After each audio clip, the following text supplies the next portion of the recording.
for life. Good morning. It is Wednesday, February 4th. The Anti-Hero Broadcast is the news entertainment for all first responders, veterans, and all blue-collar Americans. This show is, of course, brought to you by Elevated Silence. Go to Ghostbed. First one. Go to ghostbed.com/antihero. Save 10% on their already ridiculously low prices. Everything from pillowcases, mattress toppers, cooling patented technology sheets, and their award-winning mattresses. 24-hour customer service, in-house shipping, anything you need. They got 60,000 plus 5-star rating and reviews, all handcrafted here in America and Canada. Go to ghostbed.com/antihero. Save 10% on anything you need replaced in the bedroom and Elevated Silence. Go to elevatedsilence.com. Use promo code antihero15. Save 15% off your can. Utilize your Second Amendment rights. It is an easy process. Jim will walk you through it. They got everything from 22s to 50 cals. Go to elevatedsilence.com. Use promo code antihero15. Save 15%. What's up, boys? Yo. Good morning. Good morning. Good morning. Good morning, ladies and gentlemen, boys and girls. Well, having a good day so far. So, and, I'm looking forward to a fixed truck and a drive to Orlando tomorrow. Do we have any announcements or reflections? Because we got today is Wednesday Friendsday, so we got Nick. I never know. Gerace is how I say his name. Gerace. Yeah. Gerace. Is it He's J? J sound? Gerace. He's a retired Philly cop, host of the Good Cop, Bad Cop podcast, and Larry Krasner's mortal enemy, the corrupt district attorney of Philadelphia. So we're going to get Nick's story. Nick's also my co-host an open mic on Counterculture Inc. Network.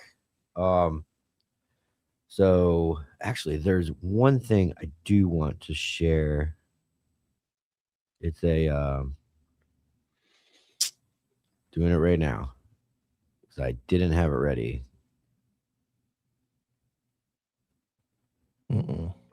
Anything? Is there any reflections, Jimmy? Warring with anybody in the comments? No reflections in that. I mean, the Discord started up yesterday, and we already have 15 freaking people in it. Nice. You guys all gaming yet? Well, obviously not me yet, but soon. The guys are. Go ahead. No, Justin didn't like Tyler's comment. About what? He's one of the co-hosts. You forgot Justin. Oh, well, co-host means co.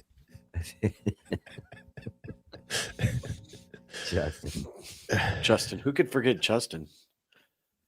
Jerry's here, actually. Jerry's in Florida.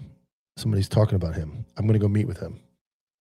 Oh, he's scouting out the house, right? Yeah, he's scouting out houses down in Boca and West Palm area, and I need to go get more of the stickers signed so we can get out some autograph stickers and get those out to people.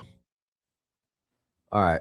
I don't know if you can, if you have any more knowledge on this, Mike. But I haven't seen this one. You haven't? All right, I'm gonna read it. It's not a GoFundMe. It's fundthefirst.com. It's the only fundraiser approved for the benefiting wife and son of Sergeant Shane Hart. Tremendous heartbreak and sadness that we share the sudden loss of Daly City Police Sergeant Shane Hart. Shane started his career as an officer in the Daly City Police Department on November 18th. Prior to becoming a police officer, Shane was a combat veteran in the United States Marine Corps, 1st Battalion, 5th Marines, serving in the Scout Sniper Platoon. He was a proactive, professional, and caring, all traits that led him to become a beloved leader within the department. Excelled in decision-making under pressure, lending his position as a team leader on the SWAT team and within the sniper unit.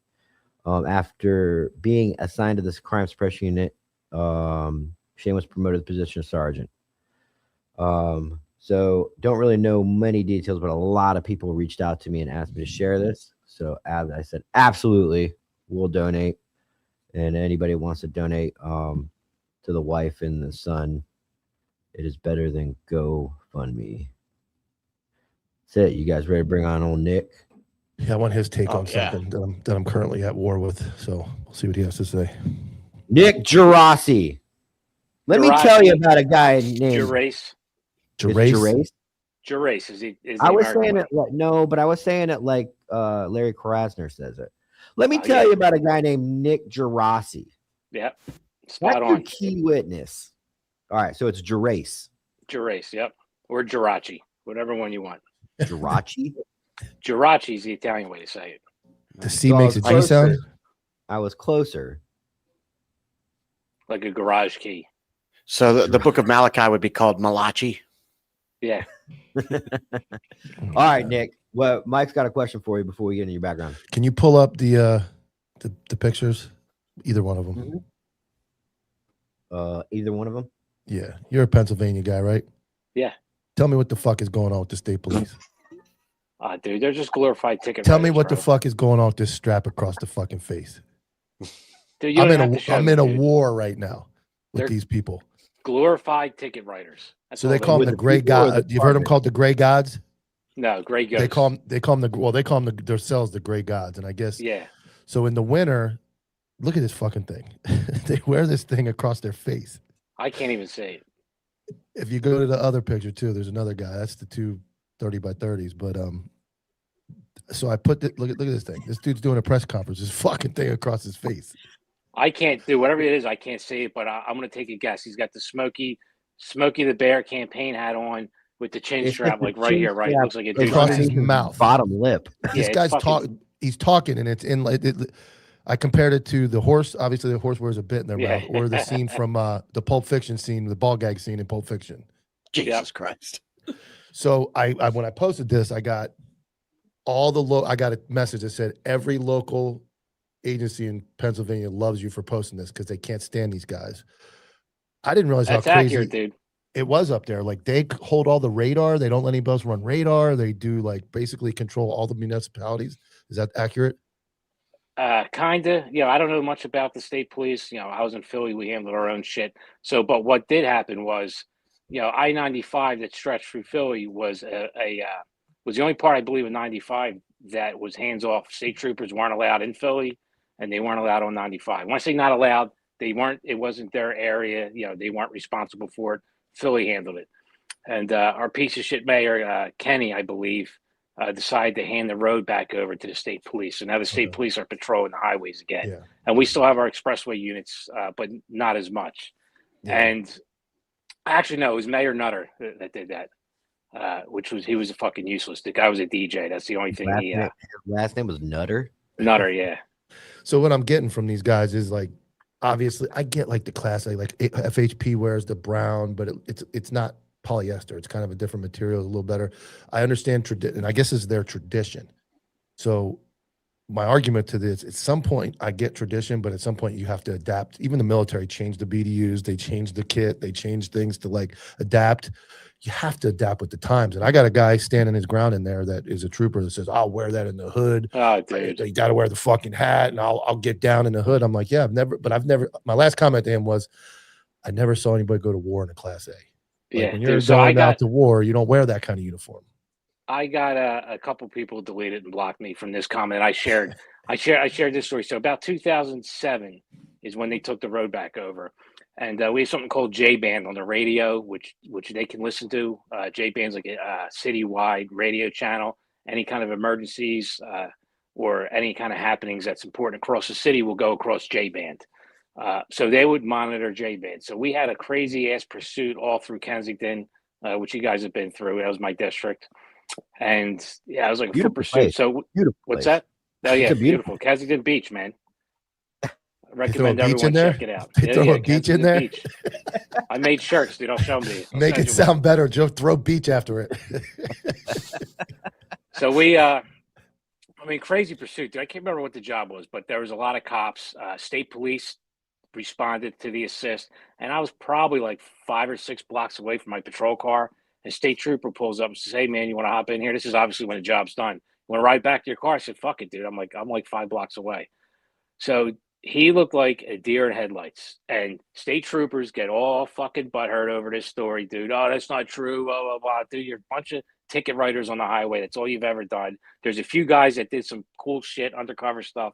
The majority of you are glorified ticket writers. So this guy looked like a deer in headlights. And he swear to God, he said this. He says, "Man, we heard stories, but this shit is out of control. Is it always like that?" I said, "Man, this is just I said, this is just the start of summer, bro. Yeah, I this is said, Tuesday, man. yeah, I said, this is nothing, man. He goes, this shit's crazy. I can't believe it. You know, we thought you guys were bullshitting. And it's funny. I shared that story, and about 25 other Philly cops came in with their own stories similar to that. But then you had a couple state troopers like chiming in, like that guy's Yeah. holding his ground. So come on, Yeah, dude. that's what, and I get like I guess it's tradition. Actually, somebody right before we started sent me the video of they actually posted a video on how to wear it. So I guess in the winter when it's windy, they wear it in their mouth or they bite on it, and in the summer they wear it behind their head. But when you take that, and this is my opinion, and you focus so much on a fucking hat. Like you have people getting ambushed, you have people dying. We lost a cop on Friday and Sunday this last week. Like ambush, create a fucking hat. Like tradition is like maintaining the law, putting bad guys in jail. That's a good tradition. But the fucking hat, like, man, to Dude, be that hung up on something that I don't know. It doesn't make sense. I got in a my funny brain. story, man. I got in trouble by this captain. I can't remember who it was, but he was in the area for whatever reason. And he basically said, I'll be walking a foot beat forever if he catches me with my hat off. So it was the same day, right? And a guy I know got shot. So a cop got shot. And apparently bad guy's up. And dude, I had my hat on. And like I was running, I jumped over like this fucking barricade and got behind something. And the dude next to me starts laughing, goes, why the fuck do you have your hat on, dude? I'm like, I don't know, man. Some captain just told me I'll be walking a foot beat for a fucking year. That shit's staying on. A fucking hat, dude. Like, yeah. Dude, there's some like bosses are hung up. I gotta say, the younger generation of state troopers I've noticed have not had their hat on outside the car, which is rare. They used to always have it on, dude. Like you said, to fucking strap in their mouth, or I've seen it on their fucking noses and shit, dude. It's ridiculous. How do you concentrate like that? Like you're getting an OIS, you're fucking in the middle of a gunfight, your fucking hat comes down and blocks your fucking eyes. Like, how? They write tickets. I get it, but they claim to be the other stuff too, and I that's where they lose me. And they're saying, well, when they start doing real police work, they're not wearing the fucking campaign hat. They're that's what I said. I I said BDUs, the outer hats. carry and a ball cap. And the guy said he'd rather be called. They never want to look like a stormtrooper. Yeah, like I said, the troopers here in Florida, when they have their task force and they're proactive guys that go into the city, and they're not dressed like a fucking trooper. They're dressed. I don't see them all wearing their hat. I think it's optional in FHP. I don't see a lot of guys wearing it. I mean, some do, some don't. But like even Georgia State Patrol, which is really squared away in some areas. I had Jordan Ennis on for a long time. He would get in trouble for not wearing his fucking hat. Dude's taking murder suspects into custody and rolling cars over on the interstate. And they're like, "Hey, you didn't have your hat on when you wrecked that." Yeah, dude. Stolen vehicle. Bosses are out of their fucking minds, man. I used to, we had a clip-on tie. I'd unbutton my top button and clip it onto the side. So we had a guy shot in the head in a barber shop. I was literally holding his fucking skull. I was holding one part of the body bag. See, we do something in Philly that's unique to our area. I remember they did an article. It was like, why do so many shooting victims survive in Philadelphia where they die in other cities? That's because we scoop and run, dude. And we're one of the only few departments in the entire country that does that. We'll scoop somebody up, throw them in the back of a cop car or a wagon and take them to the hospital. Fuck rescue. We just get it done. So we scooped this guy up. We threw him in a gurney. So I got one hand on a gurney and my other hand's holding the fucking skull. And my lieutenant stops us. Like, stopped us. Well, like we're rushing this guy to the thing and started bitching at me because my tie wasn't on. Made me put the fucking gurney down and take my hand off the guy's fucking skull. And tie my I swear to God, dude. I believe it. Put my tie together. Picked it up, put his skull back on, and then we put him in the fucking wagon. I believe it. True story. I've seen it. I've seen it we all firsthand. Stopped. Like we all stopped and looked at him for like a good, probably like 5 seconds of all of us. Like, are you fucking serious? And he said, "I'm serious." Yeah, that's right. My like I'm like right that's now. My mindset. That's where I lose it. That's where I lose it. I lose the mindset of we've come so far in this journey of like law enforcement. We see the fucking war that these guys are going through. We're losing cops every fucking day, every couple of, and you're worried about my fucking hat or my tie. Like, why the fuck are we wearing a tie? What job does require killing somebody unless you're in the fucking mafia that you're fucking wearing a tie? Like, it doesn't make sense. Doesn't make sense. I'm not wearing a fucking tie to the mafia. And those Philadelphia or the Pennsylvania State Patrol, their summer uniform is a fucking short sleeve shirt with a tie and no badge. I know, dude. No badge. A fucking gray shirt with a tie, no badge, and a fucking hat. The short sleeve shirt and a tie. Get really out gets of me. here. What do you sell? I asked the guy, was he selling used fucking 300 Chryslers at the fucking lot down there? Like short sleeve with a tie? Yeah, You're a dude. fucking car salesman. Yep, used car, and they can't take a joke. They can't get their balls broken all, man. I They're see very that. sensitive. I got a couple of them in my DMs that are very upset Yep. with me. Yeah, Very dude. upset with me. But so All tell right, us how you tell us why you're not a cop anymore and what you've done since and what you're doing. It's a pretty, I know you're the enemy of the city of Philly, but kind of fill everybody in on why. Just the enemy of The Larry mayor. Krasner. Yeah. Tell us that story. I mean, there's a lot to it. Do you have anything you want to preface there, Tyler? How do you end up? Yeah, Anything you wanna I like put how up? you ended up with you talk about him. Tell us the, like why he's so hated. yeah, You've talked about just how many go all bodies he's got. Just go all the way back, like when you were a new cop, and then kind of like what we're talking about now when you All started right, realizing. so I mean, dude, he wasn't. Yeah, he came after I was retired. So and we knew what he was. It was like 2016, and the culture of America at that time. Barack Obama was kind of still relevant. Trump had just won. So people were still into that whole fucking like democratic fucking socialism nonsense and bullshit, right? So yeah, when he that was like the tail end of the real anti-police movement that the Democrats had put into place around 2012 or 13. right, so Barry fucking really, he's a great divider. He very sneakily started a war against cops. Race relations went back like 30 fucking years, man. Like the 90s was cool, dude. Like people were getting along. No one really gave a shit about, I could sit with a liberal could sit with me and get along and laugh and break each other's balls. And now it's just, we can't get along with each other. But so Barry put this all in place, and not to mention, kind of have to talk about this. He, well, I guess, subverted the real government with his own kind of shadow government. I mean, he placed communists in every aspect of the government, from the IRS, the EPA, which he really weaponized the EPA against farmers and everything that was truly American, and what made our country fucking go, from factories to the farmers, technology. He just in placed all these communists in government roles where they really fucking clamped down on American engineering and go get and know how.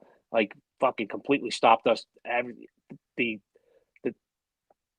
agencies, well, the companies that were left kind of went overseas, right? Like we saw a ton of that. People were losing their jobs all through Obama, and trying to blame fucking Bush, which is hysterical. Obama had 8 years. You're still blaming Bush, on his 8th year. So, and this is where you have to come in, and it sounds like tinfoil hat shit, but it's 2026, and our conspiracies are kind of all truths now. So Larry Krasner was a puppet, and still is, of George Soros. You guys know who George Soros is, right? Oh, old George. So Krasner's a Soros plant. Oh yeah, dude. Krasner is the Soros poster child for the corrupt district attorney. So I mean, and kudos to fucking Soros, bro. He got us sleeping at the wheel. He to undermine our criminal justice system and collapse our way of government. He got it at the state and local level. Very smart, man. The state and local level was where it affects everyday human beings. Obviously, federal does on the bigger picture, but in the micro, so the macro, it's the state and local governments. And he was placing these radical district attorneys, and Larry was the poster child throughout the country, collapsing our criminal justice system, creating chaos. So within chaos, they thrive, and they're able to collapse our old system and usher in this beautiful democratic socialism. It's got balloons and fucking party favors, and it's democratic, and it's going to work this time. So Larry Krasner comes in, his first act. Now, our guy prior to him, Seth Williams, was a district attorney. Ended up going to federal prison for corruption. Seth actually prosecuted prisoners, even though he got fucked up and went to jail for a couple of years. He did his job. Before him was Lynn Abraham, who was fantastic. Like, we had real district attorneys who were part of the law enforcement and criminal justice system here, and it worked out well, man. Like, the cops got the cops, and the lawyers got the lawyer, and district attorney did what he had to do. Larry comes in and just completely collapses the system. He fired 31 prosecutors. Some of them were fucking major heavy hitter homicide prosecutors that were scooped up from all over the country. Like they couldn't believe it. Like they're getting the best prosecutors in the fucking world. Some of them were in Philly, and he got rid of them, dude. Scooped them up. He put in all fucking new people. His like chief of staff isn't even an attorney. You know, she's like a fucking secretary or some shit like that, or sold bananas. I don't fucking know. Might be Haitian with bananas and rice, whatever. Right? So this is what I should. We had a very good candidate against him. I forget her name again. Another attorney, a prosecutor, great criminal record. Problem is in Philadelphia and a lot of other states, people don't really correlate crime with district attorney. You would think that'd be fucking obvious, but it's not. So he comes in 2016 and the city just starts going downhill, man. Like he's fucking sneaking in the courtrooms himself and with stacks of fucking cases. And he's going to where no one will be at in front of a judge, and he's dismissing fucking violent criminals, just getting rid of them. Because Larry's philosophy is cops are criminals are innocent, and victims are a nuisance. That's his philosophy, and that's how his whole tenure has been. So it's just mayhem now. So, you know, we're a couple years in the Larry Krasner. We're getting up to 2020. You know, I was retired. I've been in the security industry. And the guy I know, you know, I wasn't best friends with him, but I knew him. We played hockey on the same team together in the police league. Jimmy Connor was murdered. And I was already kind of looking at starting a political action committee to try to go after Krasner and get rid of him. And that was kind of the last straw when Jimmy was killed. And it's directly because of Krasner. So, you know, you asked me what I was up to, what I was doing. I started a political action committee, protect our police pack, which is to help get police officials and help, you know, I don't like the word groom, but to help get maybe retired cops into the political realm and help them get ready to run for office. That was, you know, one of our goals. Didn't actually get there, but we wanted to get police officials, police-friendly officials elected at the state and local level, which I'm proud of. We raised almost 1.4 billion. In the 2020 election, we were in 15 states. I endorsed like 120 candidates, and I think 69 of them. So it was almost like a 67% success rate, which is a success. It was good. One of the things I'm most proud of in New Hampshire, we were able to get enough state reps elected. They were going to try to take away qualified immunity, and they would have if the fucking piece of shit liberal state reps would have got elected. And I threw a lot of money in there, and we got our guys elected. So we saved the qualified immunity for the cops up in New Hampshire. So really proud of that.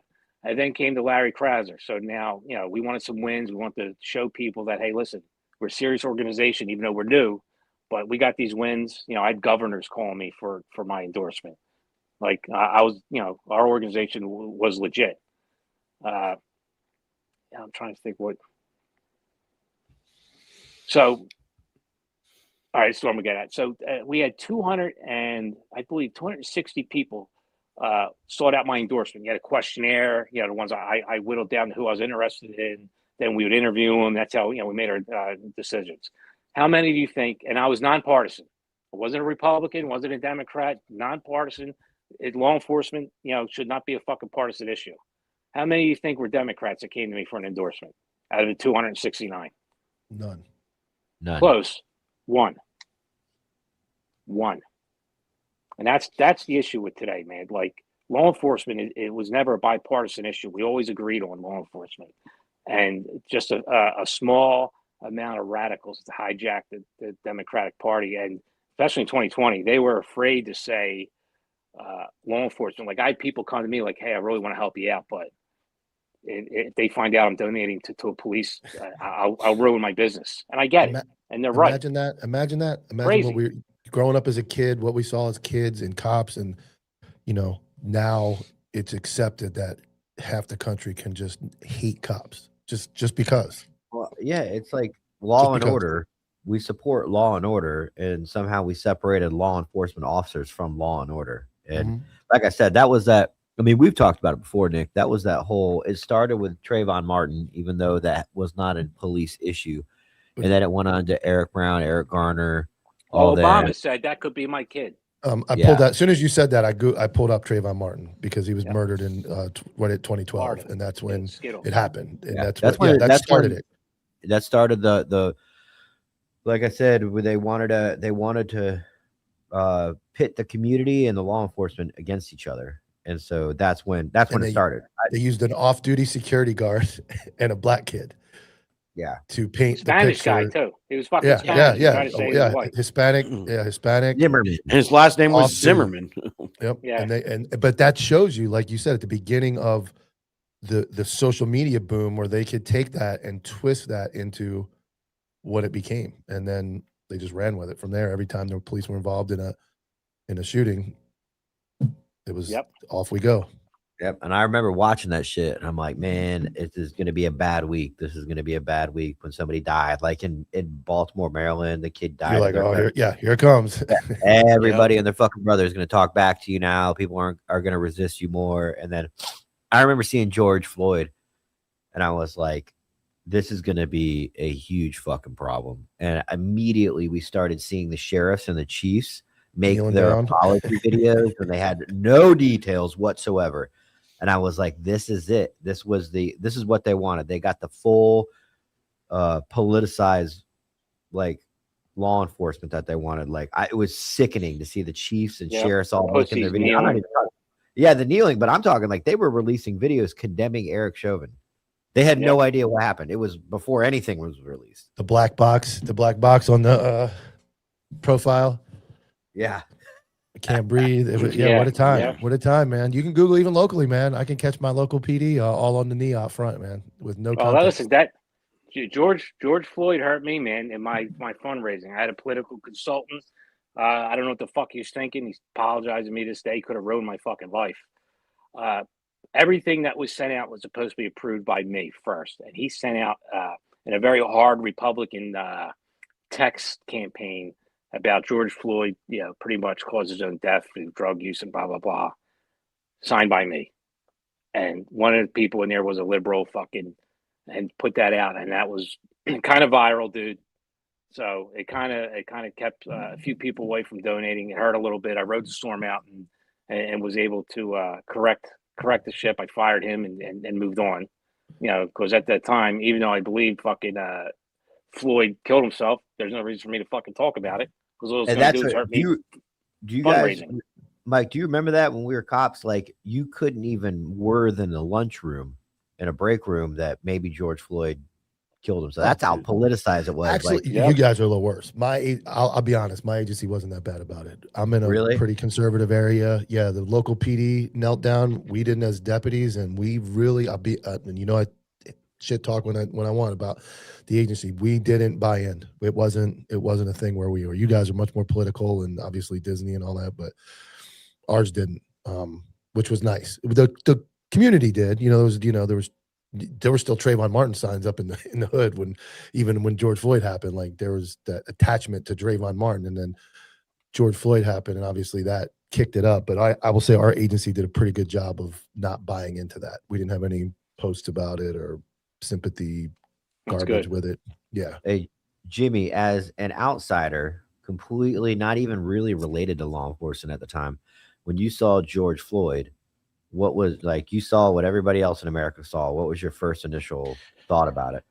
There was a lot of thoughts.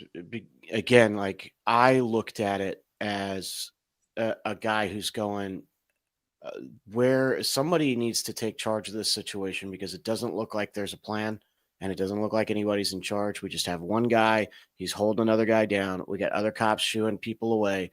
Like, where is the adult supervision to come in and go, okay, hey, is this guy in custody? Okay. But but when you initially saw it, that's what crossed through your mind? When I initially saw it, because I was a victim of the propaganda that you have to pick a side. First of all, I didn't believe anything that I saw. Like, I mean, like you can look at stuff and go like, okay, well, what am I missing? What context am I missing? Because a lot of times when we first got it, it was like, 20 seconds. And it's like, okay, that doesn't give me shit. So I was very much still on the side of, I wasn't Jimmy hates cops at that point. I was like, hey, dude, like, there's got to be a good reason for this. There's got to be something I'm missing. But this is, I mean, like, I remember the first thing I said to my buddy Jim was, this is not a good look, no matter what it is. The optics of this are bad. So what you said there, Jimmy, is perfect. Is that a pitchfork? You said that's my back, my ball scratch. Ball Oh, okay. scratch. All right. I thought it was a pitchfork. It looks We're like talking about Jimmy- George Floyd, and you pulled out a pitchfork. I was like, oh Look boy. at the look at the curvature, man. It hugs my nutsack. Nice. I see it. I'm 47. Right. It hangs down a little bit. I can fucking put it on there. I It's can't- nice. young. dude. You're still Jimmy young. looks like So- he's got a fucking disco ball in his Yeah. room. You've seen Yeah. this Yeah, stuff so flash. these lights behind me are sound activated. I was wondering So what the fuck was going on back there. When I talk, they light up. So Ah. this is what you All right, do. what when were you saying? apparently, All right, so this is Jimmy said something interesting there. He says, where's the plan? Someone take charge. What's going on? Well, that was the plan.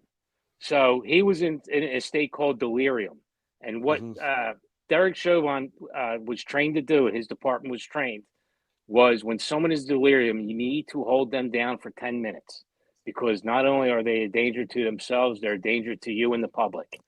And after 10 minutes, you have like 15 minutes to get them to the hospital or they're going to die. And that was the training.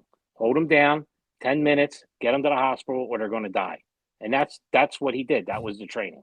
I Yeah, see did it. Mike laughing because we go to this all the time. But we have to also talk about He did a really good job too. the I restraint. I knew it was technique. coming. Listen, I was that's- trying to stay with straight It face. worked really well. Well He played. stayed down longer. He did. Hey man, why get 10 minutes when you can get a lifetime, man? Yeah, Nothing beats a Jet 2 holiday. The restraint technique that they were taught. There's images in the employee handbook. He verbatim did it.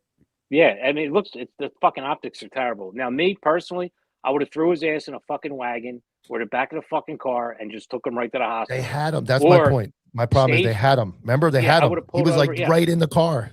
Yeah, I would have pulled over if he was, kicking, pulled over a couple blocks away, get me a wagon Smash the here, brake. toss him in a fucking wagon, and then get to the hospital. And that shit, you want to de-escalate and get the fuck out of here, or you're gonna be fighting in the entire neighborhood. I know. I I just know. We think- argue. We go back and forth, but everybody bared some fault in that. Obviously, being a drug addict But- trying to pass fraudulent money doesn't. That's a bad There was start no- to the day.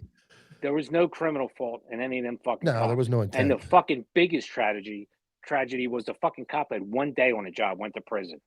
That's Yes. a fucking disgrace because of Now Biden and the media. He was tried it in the court of public opinion. I agree. Chauvin shouldn't even went to fucking jail, but those other cops never should have went to jail at all. Chauvin The should have only been thing tried I've differently, ever- is my opinion. He shouldn't have The been only thing tried I've for ever murder. heard Mike Dowd, your old co-host, say that made any sense. The only thing was that what you just said. They should have shoved him in the car and gotten him the fuck out of there. But I think the issue is that doesn't No, work they- now. Here's the That's they not their had him in training, the- dude. Go back That and watch the excited video. delirium shit, He was dude. in the car. Yeah. He was You- 99% Mike, in the car. for a fact, as a supervisor, if somebody's going through excited delirium or anything, or any type of medical condition, you have to pull them out of the car. If they die in the back seat, the first thing someone's going to say is, No, "Why did you leave him in the car?" They had him in the car. He was not delirium. He was fighting, and all they had to do is shove him in the car, like Nick said, drive him 5 blocks away, around the corner, get him back out. No cameras, no people. That's the turning point of that event, to my opinion, is the They letting would him have been out at of the fault car. if he would have died in the car. Less fault. That's when Spin you it. just Spin you it. just key to Drug Mike and addict, say, delirium, fucking criminal dies in backseat of car. Great. you just That's key to when Mike you- up and say, "Stop kicking the window," and Mason's Yeah. ass. Watch Stop out. There's a kicking the squirrel that window. just hit the road, and you slam the Drop brake. the gun! Drop the gun! It's unfortunate though that kind of even that goes into what we just saw the last 2 ICE shootings. Is everybody wants to make it black and white? Neither. I'll give you that. None of these are black and white. None of them are black and white. Nobody deserves to be convicted based on a video, and that's what we did. And I think we're handling it much better because obviously both of them were white. I think than the George Floyd one. If either of those ICE people that got shot by ICE were black, this place would be. No, they we weren't prob- just white. we probably wouldn't one be- Of them was one of them was We a Subaru American. We probably wouldn't even be able to have a conversation right now because the telephone poles would be down and all the internet service would be out in the country. So, but You're not lying. it's not black and white. It's not. There is always some gray area in there, and people take it too far. That's our whole problem with society: is people are taking things too far, one side or the other. There's nobody left in the middle with brains. Or they just have to, they feel like they have to pick a side and give their opinion. Sometimes, man, police use of force is just, whoop, that looks like it sucks. I'm glad I have no involvement in that whatsoever. I'm going to go live my life. People have no idea how hard it is to fucking handcuff somebody that doesn't want to be handcuffed. And yeah. it's like you can have a scrawny little 100-pound 13-year-old girl, and it might take 4 cops to handcuff her because 1, you're not trying to hurt her, and 2, it's fucking hard to handcuff someone that doesn't want to be handcuffed. especially when That's you're why- trying not to hurt That's somebody. that's where you just do what Tyler's shirt says, and then it gets easier. Distractionary blows. Just give him some distractionary blows. Antihero.broadcast.com's merch store. Dude, we had a little old lady. She was like 90, and we were all circling her, and we didn't want to get near her because she was nasty. And my sergeant was like, "Fuck's wrong with you guys?" Walked up to her, and she kicked him right in the fucking balls and dropped him. One of the funniest things I ever saw. Said, "You learn your lesson. You should know better than that." One of the best punches I ever took was from a 100-pound crackhead female, dude. She's got fucking stuck me. I was like, all right, that was good. He got me. That was a good one because you don't expect it. Yeah. Yeah, well, I mean, what happened to her after that? No, nothing. Calmly taken to jail. Nothing. Don't ask. Don't Nothing, ask. Nothing. Everything went smooth after that. Before the body cams. So I'm yeah, gonna there we play go. this because I want everybody to hear Okay. Krasner's opinion of you. Why don't you do a little research on Nick Gerace, Gerace? Why don't you look for his ethical violation? He said George Floyd was responsible for his own death. That Damn, they got is you on one the of their beach. witnesses tomorrow. The problem is that That's they got you on the beach. I tried using as many awful pictures as Nick as possible. Oh, you did that. Yeah, I made that. Oh, I thought they did that. I thought that was even better. No. Oh, okay. Nick No. sent them all to me. I was like, dude, send me some photos. I'm gonna play on the fact that Krasner fucking calls you despicable. And he sent me the Those are worst good photos. pictures. Like, Yeah, those him are with good ones. Diddy, him with a bunch of money. in a bikini, cross Yeah, dressing. that was you in a bikini. I saw that. Yeah, Excellent. that was in Cancun, man. We won. I just switched. The chick took my bathing suit and I took hers. We won the competition. Nice. Cancun was a good time, man. So I don't want to forget. So this is a billboard that you had funded with your donations, right? Right. I put these billboards all over Philadelphia. It was firekrasner.com, which led to a website with all the crime statistics. That was a digital billboard. I had some static. So when I took that picture, you know, when you take a picture of a screen with a phone, the flashing doesn't always pick up. So you can't get all the numbers on it. But yeah, he really hated me for that one. So, and you not when we first met, but one of the first initial times we talked about Krasner, you were like, he is a serial killer by proxy. He's got 70 bodies under his belt because of all the 72. people that he's let out and they've 72. committed an act of murder. Yeah. So I'll give you, I have a couple examples written down here. So one is a Razik Bumpus, multiple domestic violence, ag assault arrests throughout his life. And his current girlfriend at the time, I believe this is 2020, had 2 domestic violence incidents. And the first one, she didn't show up. They made up. You know the way that is. But you don't need the victim in a domestic violence to show up because the state becomes a complainant for the victim because a lot of times they're coerced, they're afraid. So the state plays. A lot of cops don't know that either. A lot of cops let that play into their decision to make an arrest, which are morons. I don't care if the victim doesn't want to cooperate or not. If you need to get a piece of shit off the street, you take them to jail. Right. Yeah. We become the complainant and we stand up the job. Correct. So Krasner again refused to lock this guy up and drop the charges. Said there wasn't enough there. He wanted more evidence. Happened again, a couple weeks later. This time, I believe she wanted to get him locked up. And again, Krasner, there was enough evidence. Again, just enough where the cop could have stood the job up. You should have arrested him. The cop can do the job. But you even had the victim at this time getting a PFA, wanting him to be arrested. And Krasner's like, no, I want to get a cell phone ping to prove that he was there and some other bullshit, which you don't need. You do that in court. That's what fucking court's for. Not when you're looking to charge. That's beyond a reasonable doubt. Probable cause is already established. You put him in fucking jail. Right? So 2 weeks later, he shoots and kills her. And she was pregnant. So he got a fucking 2-piece for that one. I would just say, did he get 2 in a stat sheet or just 1? 2. It's a 2-piece, dude. So that's the only time the Democrats consider a baby actually alive. Isn't that funny? Yeah, that's the only time. You can kill it if you take it to the abortion clinic, but if it's a murder, then it counts. Yep. Yeah. So if you're on your way to the abortion clinic and fucking you get murdered, you get hit with 2-piece. If you would have waited an hour, you only get hit with 1. What's the deal with that fat fucking Philly sheriff that is Mike was sharing in the stories? And we took a lot of heat. It's popular all over. The big pages are running that. I ran it a month ago. I want my fucking credit. She's Yeah, I mean, she's been a racist piece of shit her entire fucking career. She was with Philly PD, could have been fired multiple times, got her job back. Everything's racist. She's the victim.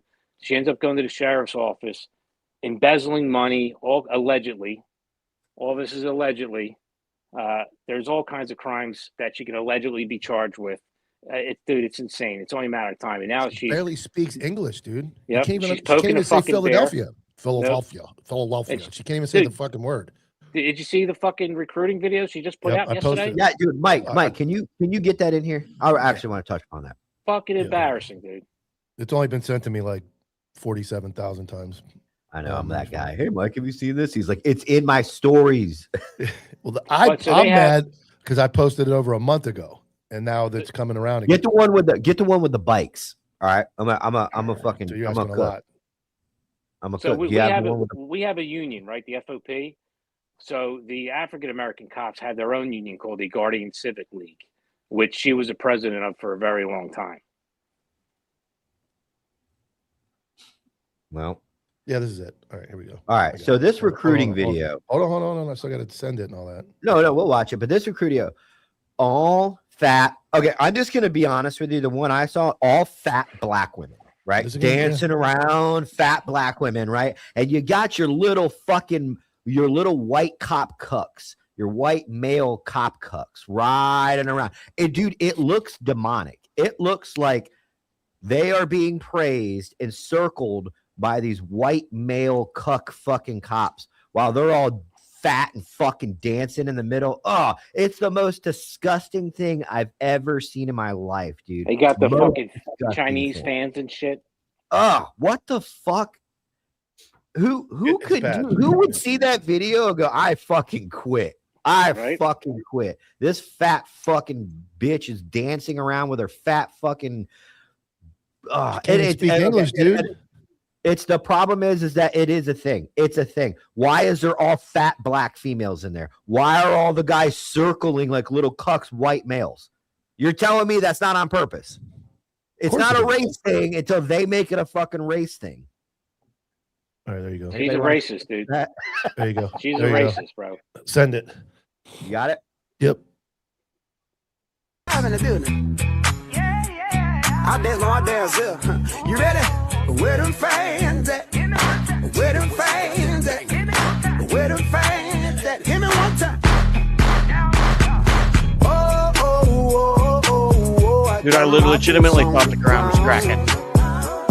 Yeah. Even the fucking cop thing is black. I got my boots on the ground. Dude, why the fuck do they need Where them white fans cops? at? Yeah, they're jailers. Fucking prison transporters. Yeah, they're jailers. They have no arrest powers. No, they need them for the video. They need their fucking white male cucks. They need to show where The token white where- guys. The token white dude, guy. I'm counting. What's that guy's name that we always Gary fucking said talk it's a about? recruiting video for Ozempic. Yeah, that is Philadelphia Sheriff's Office that you're watching. Yep. That's fucking sick. It's Which sick. she threatened to arrest ICE. They don't even have arrest powers. No, they don't, dude. They That's can't what arrest it is. anybody.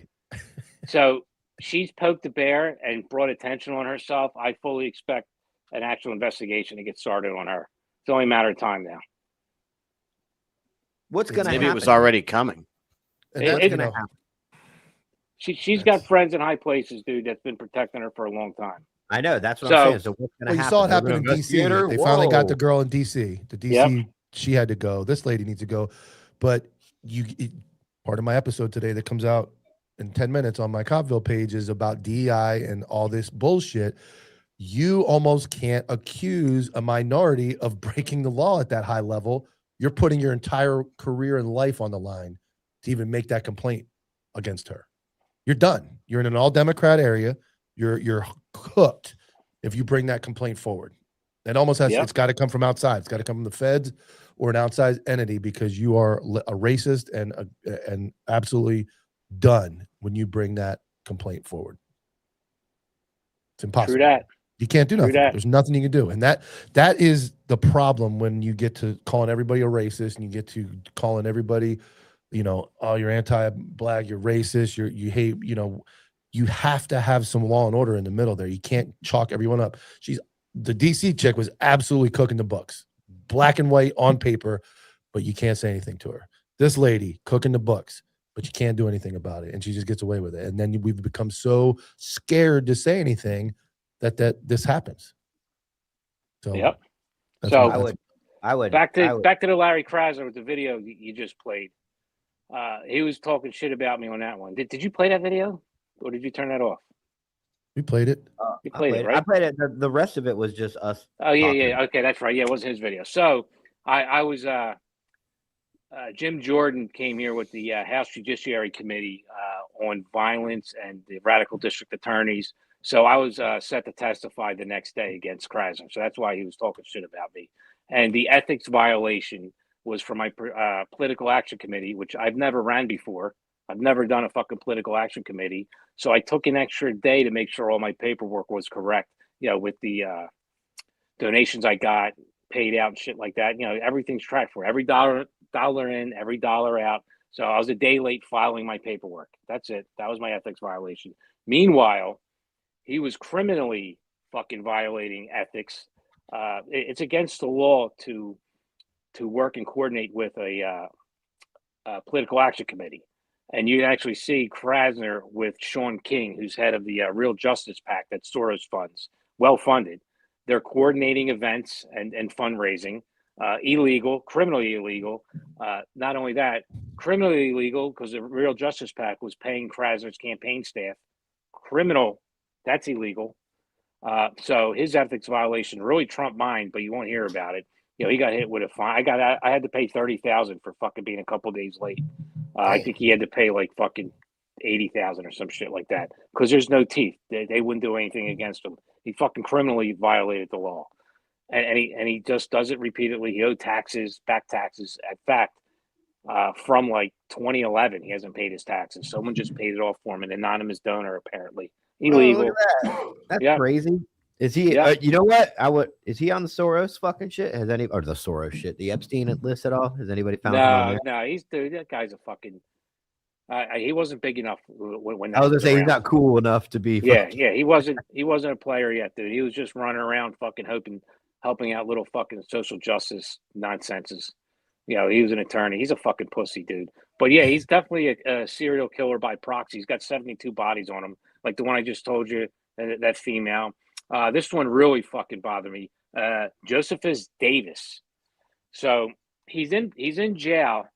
He fucking carjacks an Uber driver, pointed gun, pistol whips him and robs him. Wait, what's his name? Josephus Davis. Mike, you want to play a game? Black. I knew where that was going. As soon as you said it, dude. Yeah. All right, keep going. All right, so what was that? So pistol whips a fucking carjacks, Uber, pointed gun, gets arrested. Then he assaults a prison guard, ag assault. Okay. So this is all in 2019. So been to court a couple times. It got continued. Krasner lowers the first carjacking bail from 100,000 to 20,000. So you only need to put up 10%. Okay. Now the ag assault against the prison guard was set at 200,000. He lowered it to 12,000. So this violent criminal, and his rap sheet's really fucking far. Violent criminal, right? Pistol whipped the Uber driver, carjacked, kidnapped him, pointed gun, gets out of jail for $3,200. How long do you think it took him after he was released? December of 2019. I think December 28th or 29th. How long until he killed somebody? 2 days. 2 weeks. 2 weeks. 2 weeks. So a Temple student, Milan Lankar. Mike, you gonna guess race? No. Indian. No, that one did do it. I think he's Italian. Mulan was a Japanese princess. Milan. Chinese. Yeah, whatever. Japanese. Anyway. Was he? So Milan's Chinese. walking his dog. He just graduated from Temple the year prior, and this fucking animal comes up to him, robs him, and just fucking shoots him fucking square in the chest for no fucking reason. So they found him clutching his dog, holding onto the leash, dead in the alleyway. That's Just for no reason other than he's a fucking monster. No other reason, dude. And he just fucking. That's it, dude. Larry Krasner has another fucking body under his belt. I'm convinced he's a fucking serial killer, dude. There's 72 people would be alive today if Krasner was not a district attorney. I don't understand how it doesn't fucking bother people. It's staggering. How does And he keep it's winning? not Well, because they hyperbole. haven't been So this victimized is yet. this They is haven't why been he keeps victimized winning. by Philly. Exactly. I can't wait for Krasner to be a fucking victim on his end of justice. It's coming. So the guy who killed Corporal Jimmy O'Connor, right? I knew him, played hockey with him. Fucking everyone loved Jimmy. Jimmy was like one of those dudes. Great cop. Walked in a room. Everyone liked Jimmy. Beautiful family. So the guy that killed him was a juvenile. 2016, 2017, 2018. Multiple PUIDs with possession with intent to deliver, VUFA, violation of Uniform Firearm Act, automatic 5 years. So gun and drugs. He's a major drug dealer. Nothing happens to him. He becomes an adult. Gets locked up February 16th, 2020 for PUID and gun again. Released, gets let out February 9th, locked up again. Different job, right? Different job. Same thing, new gun, new drug charges. All right. So fast forward, for whatever reason, Krasner didn't hold him. Posted low bail. March comes around. There's now a warrant for him to get arrested. That's when SWAT's going to serve it, and he shoots through the wall, hits Jimmy in his shoulder because he's coming up the steps. Shoots through the wall, it goes under his vest, right into the heart, kills him. And again, there's another. This is a cop. Who he hates cops. Krasner hates cops. So he's got a cop under his belt. Now, if he would have held him, a fucking extremely violent individual like him should have been held the first arrest of February 6th. Maybe the next arrest 3 days later for a different gun and more drugs would be a fucking hit to keep him. And he's a fucking menace to society, dude. And there's, I give you 4 cases. There's 60 other fucking bodies I can go over and explain it to you. There's one guy that he just let out, hasn't killed anybody yet. Well, he did. He killed someone in 1989, did 60 months, got out, killed someone in 2011, got out in 2018, right? Wait. How long was he out before he killed somebody else? Not in 2001. It wasn't long. So he's out again.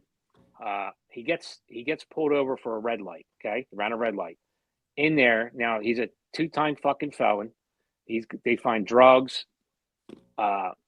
Again, possession with intent to deliver, a firearm, right? All kinds of felonies, unlicensed, couldn't carry one because he's a felon. And again, a VUFA, all that shit. So he's held, believe it or not. They go to try him. Why do you think he was let off? You'll never fucking get this one. I'm not even citing the case law, but I'll just make it simple for everybody. He had a hearing prior to his criminal hearing in traffic court for the red light. So Krasner's argument was, if we try him now for the guns and the drugs, it'll fall under double jeopardy. So they let him go. No lie. Wow. This guy who murdered 2 fucking people, who has guns and drugs, he's a fucking major drug dealer, just let go because of a fucking red light ticket and double jeopardy. Just fucking nonsense.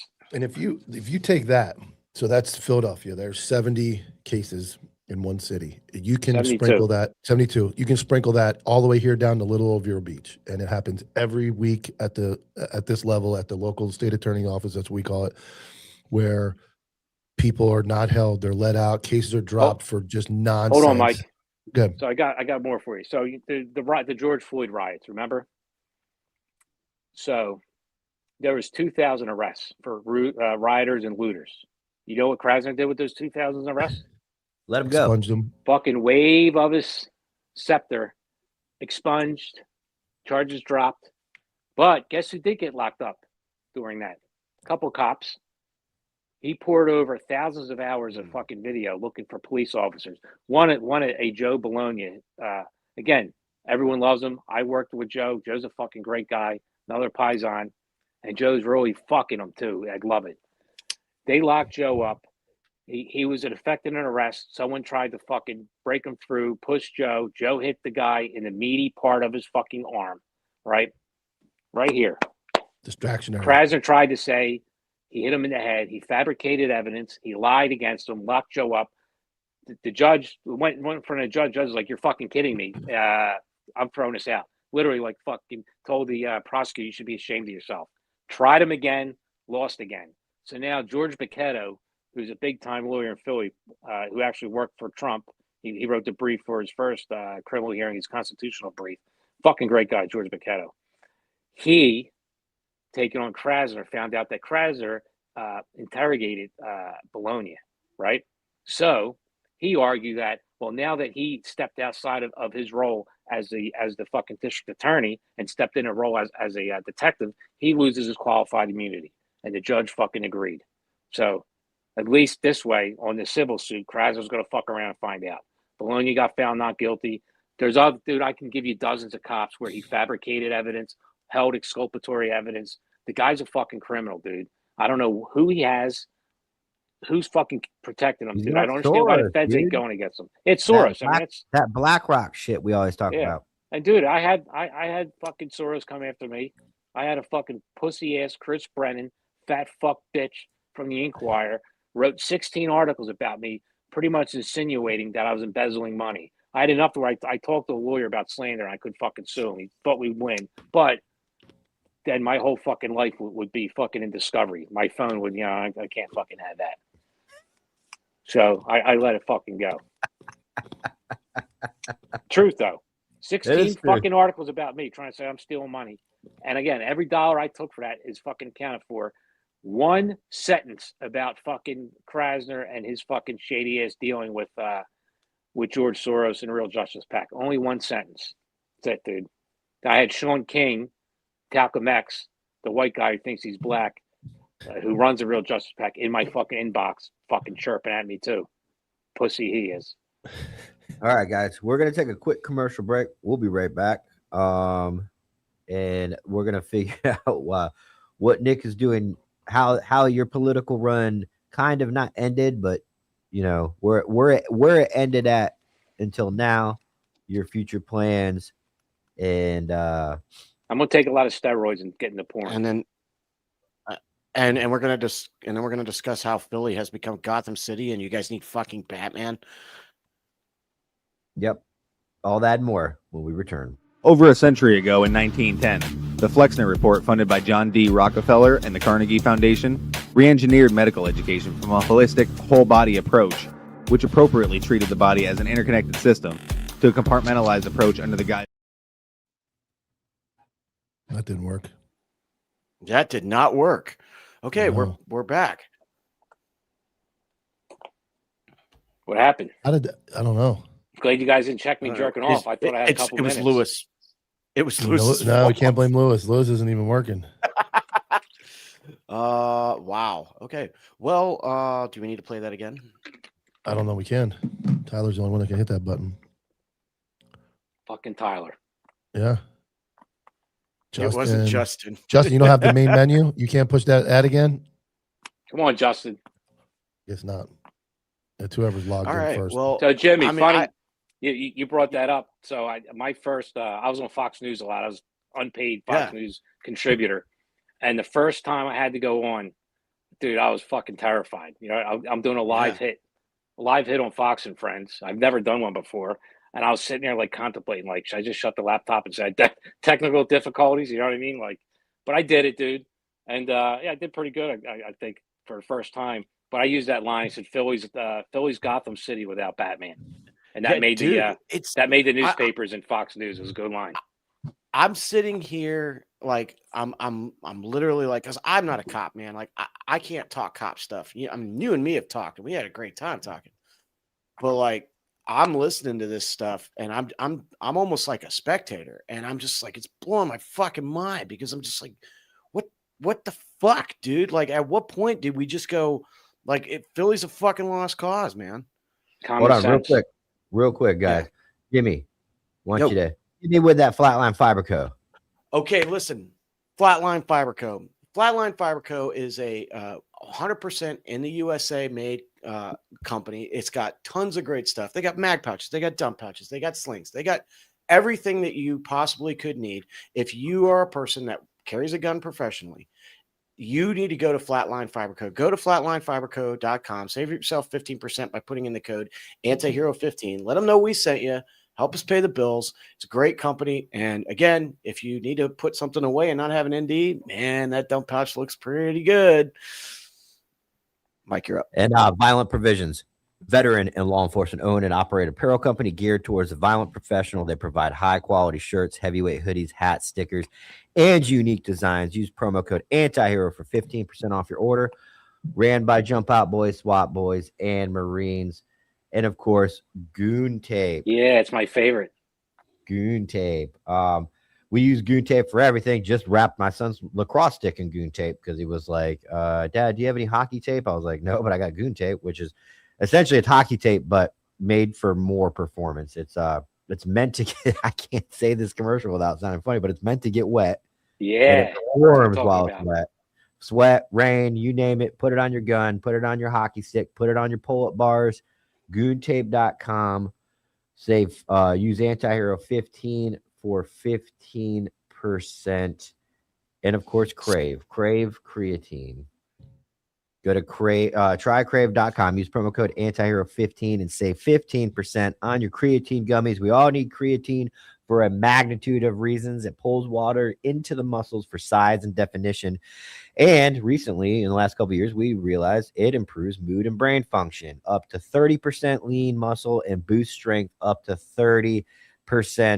When you take creatine, you give your body more power. That means you can lift more, recover faster, and stay sharp all day. Trust me, we do it. I know it. That's a fact. Take 3 gummies a day. Get your 5.5 grams of creatine. And if you don't love the flavor, feel the difference, Crave will refund you with a full money back guarantee. Crave.com, promo code Antihero15.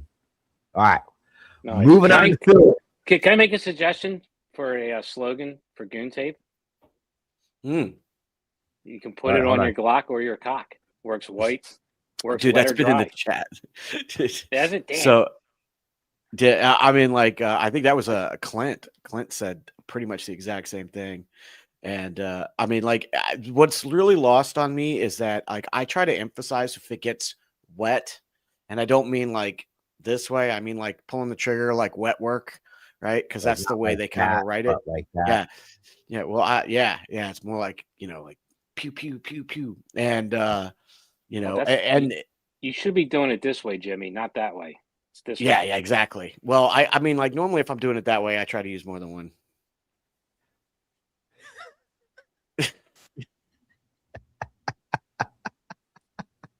You guys are fucking gross. Anyways, back to Philly. Look at Mike. Mike, I don't want to hear it, man. Two in a pink and one in a stink. That's the other side of the dollar menu.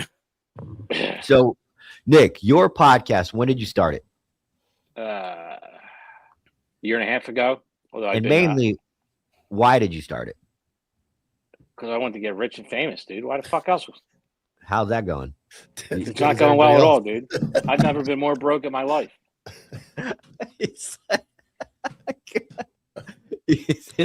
should buy some Dogecoin too, man, while you're at it. Right? Nick was he's looking up he's changing up how he does his podcast and like some production things. I was sending him some fucking things that I think, I think he needs. He's like, I'll get it later. He's like, thousands of dollars worth of equipment. He's just go get this $4,000 worth of equipment. I'll stick with my phone. I was like, hey, are you gonna have a mic and a camera by the time we do the podcast? He's like, yep. Well, my defense, we had a fucking blizzard and Comcast was supposed to come out and install my fucking modem, which got pushed back because the city of Philadelphia fumbled the ball. It looks like it just snowed yesterday. 11 days, dude. It's like a fucking winter apocalypse up here still. So you started your podcast, but and already, why did you start a podcast? For real? Dude, so I had this idea of cop and criminal coming together, two different sides of the coin, humanize the badge, tell some good stories. And, I met my partner at the time. We hooked up. It was going pretty good, but linked up? We linked up. Right. Yeah, I'm an old man, dude. You say that shit every now and then. Things happen, dude. He wanted to go his way. I went my way, kind of revamping, doing my own thing. Got some Goon Tape. It is what it is, man. But you caught a lot of flack over him as a partner, right? I did, and I thought the concept was genius. I think the only thing that, like, Mike can do it with Jay because it's a cop and a criminal. Your criminal aspect was also a police officer, and I remember there being some pushback about that, like cops being a little too coppish for me and being like, there's no way we could support, like, even Nick. If Nick goes, dude, you're being gay about it, that means you're really, like, Nick is 100% like blue line, like in his blood. I know he is. And even like dudes were like remember when we were trying to like go do something at the was it the FOP? FOP, and they wouldn't work with him? Which I mean, I get it. I get it, dude. Yeah, I took a lot of flack, but listen, he did his time. He's a nice guy, dude. He's very likable. I like Mike. There's no animosity between me and him. Things didn't work out. He wanted to do something different. I'm staying the course. I have some other things in the works right now. I'm gonna revamp and do my podcast through StreamYard right now. I might go back to a studio. I don't know. We'll see how it goes. But I kind of like the way this format's working. And Mike was the one that's like, we're not doing it this way. We're not going to sit here and be in different rooms and do it virtually. And we need to be in a studio. And listen, for what we were doing, he was right. But I think for what I want to do, I like the way this works out. We still put on a good show. You can get a lot of good content. You don't need to be in the same room. And eventually, where I'm at in my basement, I'm going to make it into a studio. I will have some live guests come in too. So that's the game plan. Yeah, I mean, you really don't. I think the conversation flows better naturally when people are in the same room. Yeah, of course. Which can help the content be better. But at the end of the day, I don't know of anybody. I was the same way, and I still am. No, in person's great, dude. But this is, I mean, again, I was traveling an hour and a half. Let me tell you, Marvin from Bravery Studios, anyone in New Jersey, Philadelphia, New York area should definitely think about podcasting. Go to Bravery Studios. I can't say enough about Marvin. No one's going to beat his prices either. I mean, from soup to nuts, he'll hook you the fuck up. You won't beat his price. He's such a great guy. He really is. But I can get so much more done doing it myself. I can put out way more episodes. There's other ideas that I can do. I don't have to wait for studio time. I'm not traveling 3 hours round trip. You know what I mean? And most of my people I'm talking to are down here anyway. So, yeah, you are, right? 4 hours or some shit like that. Yeah. Wait, what? Yeah. Traveling. Oh, yeah. That like I said, man. Thanks for paying attention Mike, to me. I thought you said Mike was 4 hours from you, but Mike brought up a good point. When we have business meetings and stuff all the time, and he's like, who's that Jew, Mike, that streams? Ross? Aiden Ross? Was it? Aiden Ross? Ross Creations? Motherfucker streams from his fucking bedroom with people. Billions of streams, dude. Millions. And it's like, that really does debunk the argument. If your content's good enough, does it have to be? And there's certain things that we do on this broadcast, our flagship ones that, me and Mike like to be in person, but to do 5 days a week, it's just, even if you had $1 million to pay everybody, it's a lot of fucking traveling, dude. If you're not smoking a cigar with 3 dudes on a couch, your podcast sucks. Smoking what? Cigars, man. Okay. It's the only way it works. Yeah. I mean, as long as you're not smoking cocks. Hey, so you never know. Mike, you've never been here when Nick has given his opinion on your co-host for Hot Topic, Dominic Izzo. Oh yeah, I've heard it. I know how he feels. I love it. Go ahead. I love this. Listen, especially everything that's going on now. I don't know Dominic Izzo personally. His fucking hot take of fucking shooting cops is fucking asinine, stupid, irresponsible, and a total fucking blowhard douchebag move. And now we're seeing it come to life with the ICE. So again, everything's reality is perception, right?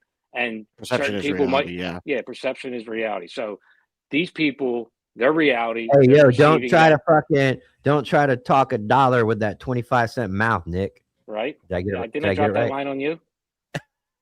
I dropped that on you. I fucked it up just now. Well, it was clipped. 50-cent words that was clipped by Tyler. That was another expert clipping job by Tyler.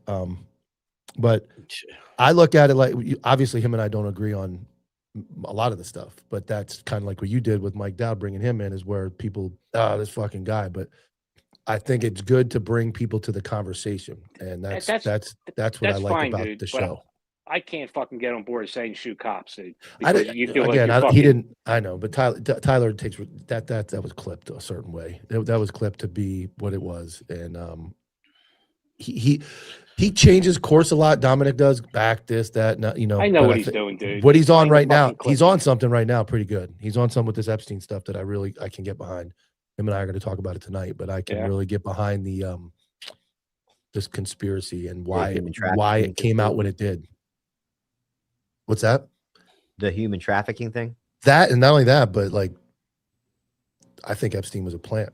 I don't think he was that powerful. I don't think he was that smart. If you watch his deposition, have you ever seen an interview where he talks? Yeah, he's a fucking moron. Dude, he's a dumb moron. as shit. I mean, Yeah. this has been out there for a while. This ain't.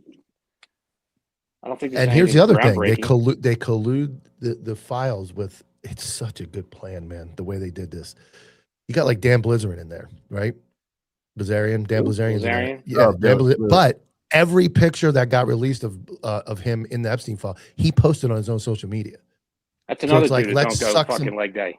Let's suck some people in and just make it look like it's everybody. Then you get these guys going, this is all bullshit.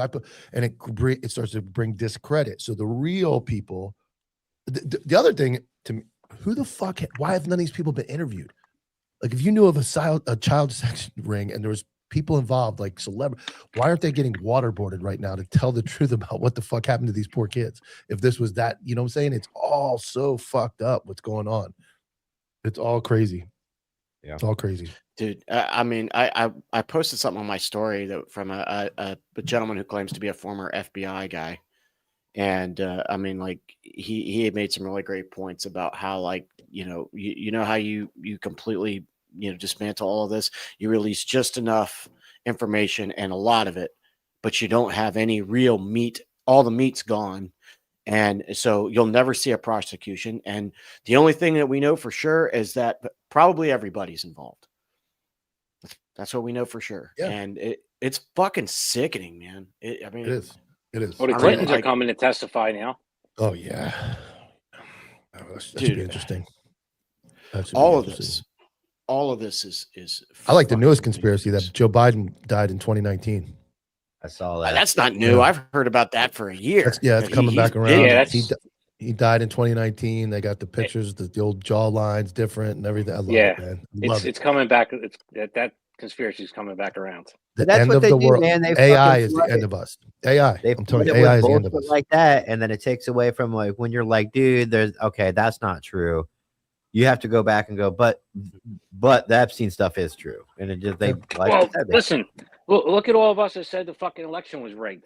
How bad they fucking bash people, and you're a bunch of fucking idiots and conspiracy. And there's no evidence, and why wasn't it court? And if someone took the time to listen, the only reason why there wasn't any hearings on it is because when it was brought to court, the procedure was denied. It had nothing to do with evidence on some of the big court. It was about procedure. Yeah, and who was in charge? Yeah, who was in charge when they brought it to court? Exactly. It wasn't about the evidence, and and now you're starting to see shit come to fruition. I really do believe Maduro is going to fucking talk about the Dominion machines, because they were out of Venezuela.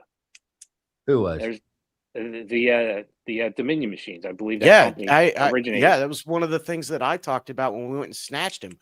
Yeah. That's think about that. You steal the election. The new regime comes in. They block every court hearing of any type of hearing that can actually bring it to court. It buys you 4 more years. You lose. And now it's like, it's been 4 years. Because I know in Atlanta, they just seized a bunch of the documents in Atlanta to go back and look at all the collusion in the 2020 election. It's like, but it's been so long. Same thing they did with Epstein. Just drag it out. Boom. Well, do you guys remember what after January 6th happened? Because you were a fucking piece of shit if you even thought about January 6th not being what it was portrayed as. Do you guys remember when it came out that the amount of law enforcement that was denied by Hillary Clinton? Because here we go with our tinfoil hats. They wanted this, and it didn't. January 6th was supposed to be a fucking burn it to the ground insurrection, and it wasn't. It was a peaceful walkthrough, and they were like, well, this is what we got. We're going to run with it. But they denied law enforcement. Was like, dude, we need more cops. You are this and National Guard. And they denied it all because guess what? They wanted it to happen, but they wanted it to be burned to the ground, They wanted a real insurrection, and it didn't happen that way. They opened the doors. Yeah. Yeah. I mean, They unlocked doors. That point right there, Mike. They opened the doors. Did you see him like ushering people in? Federal Some, like, agents federal agents in plain clothes were Yeah. standing there like helping. Like, come on, dude. You got the idiot with the bullhorns getting a fucking tour. Yeah, this is the room where we do that. Please be respectful. And guys like, oh yeah, I will. And like, this is where this is. Like, he was walking around. Insurrection, What we're watching today is a real insurrection. It's funded. It's planned. I saw a Green Beret talking about the insurgency that's going on in Minnesota because it's exactly the way we would do it in a foreign country. They got a well-funded. They have leadership. There's militias. There's scouts. There's recon. And he goes, it's a well-organized op going on right now up in Minnesota. And then you have politicians. Checkpoints, citizen checkpoints, blocking ice. Like, Dude, they're setting up their own fucking checkpoints. I would too. Like, as you call me liberal, I'd fucking bring a semi through there at 90 miles an hour with a snowplow. Sorry. And then what I saw was I saw a funny one. I saw a funny one yesterday. What ICE is doing now is they know the people are watching. So they're bringing like 3 or 4 decoy vehicles, and they're doing roundabouts, and they're going like 30 miles an hour real fast around these roundabouts. They're cutting off and they're coming right back. And then there's an operation going on like 5 blocks away that's really happening.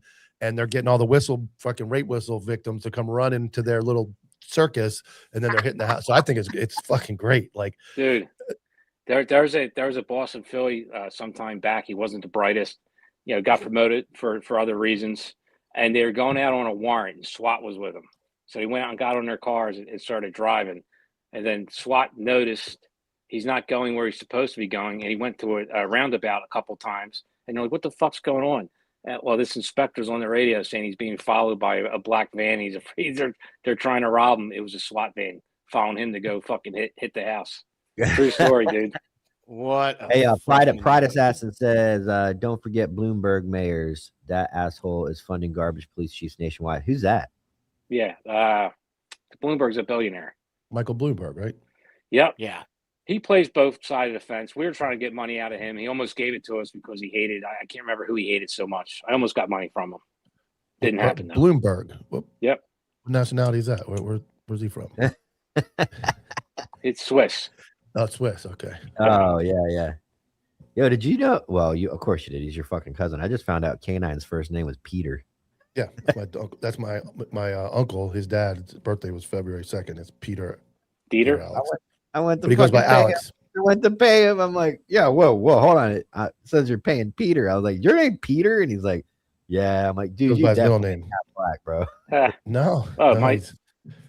Yeah, so there's I got one for you real quick. You remind me, Peter. Dieter, I believe, is like the German name for Peter. Me and my sergeant used to go get our haircut from this retired cop, and his name was Dieter. Great guy, dude. He was telling a story one time how he, fucking times are different. It was like the 70s, early 70s, and it was a bank robbery, and he shot the bank robber running away and killed him. Well, it was my sergeant's dad that he killed. Oh, shit. He's sitting there getting his hair cut by the guy who killed his dad when he was 9 months old. I mean, his dad was a piece of shit robbing a fucking bank. Oh. Needless to say, he never got his hair cut from the guy again. Stop him shooting in the back. How's those Black Panthers doing up in Philly? They're fucking clowns, dude. No one's paying any mind to them. That's all fucking social media believing their own bullshit, dude. They're the Black Lions now. Yeah, because they Black got Lions. Yeah. Yeah.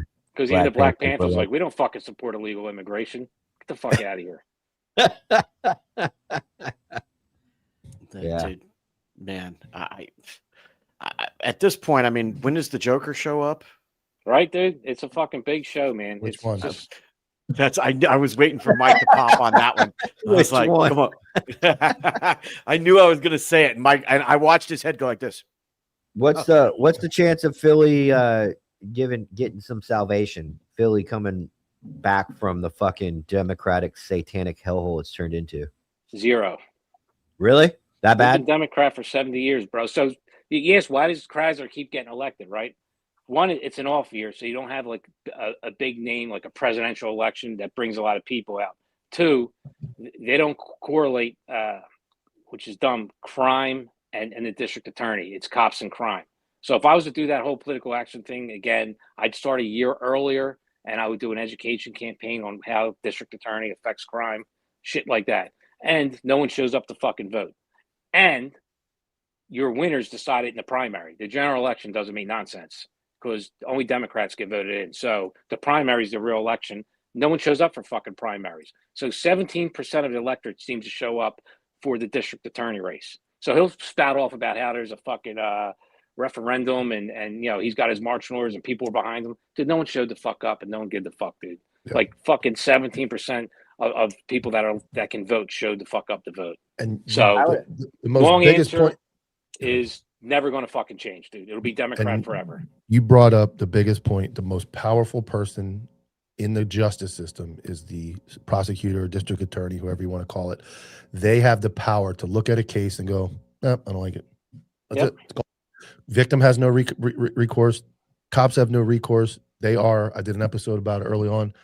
They are the most powerful people in that line of the criminal justice system. You can go out, get beat up, fucking sit in the bushes 9 hours to catch a guy on a crime. Terrible guy. The state looks at it. It's like, well, oh, your shoes weren't shined. You said fuck on video. Yeah, we're gonna dump that one. And you're like, oh, that's it. To your credit there, Mike. That's what he does. He doesn't.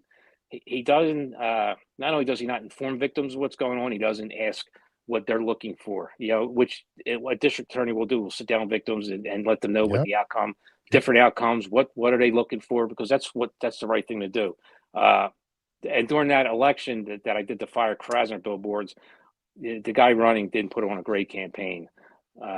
I was the only one that put commercials on TV. So I produced 2 commercials, and one of them was we called the victims commercial. So we had victims of crime, but we call them victims of KRASNER, on how they lost loved ones because of KRASNER and how he treated them during the entire process. Like, you know, he got into a shouting match and pretty much cursed out one of the moms whose son was fucking murdered.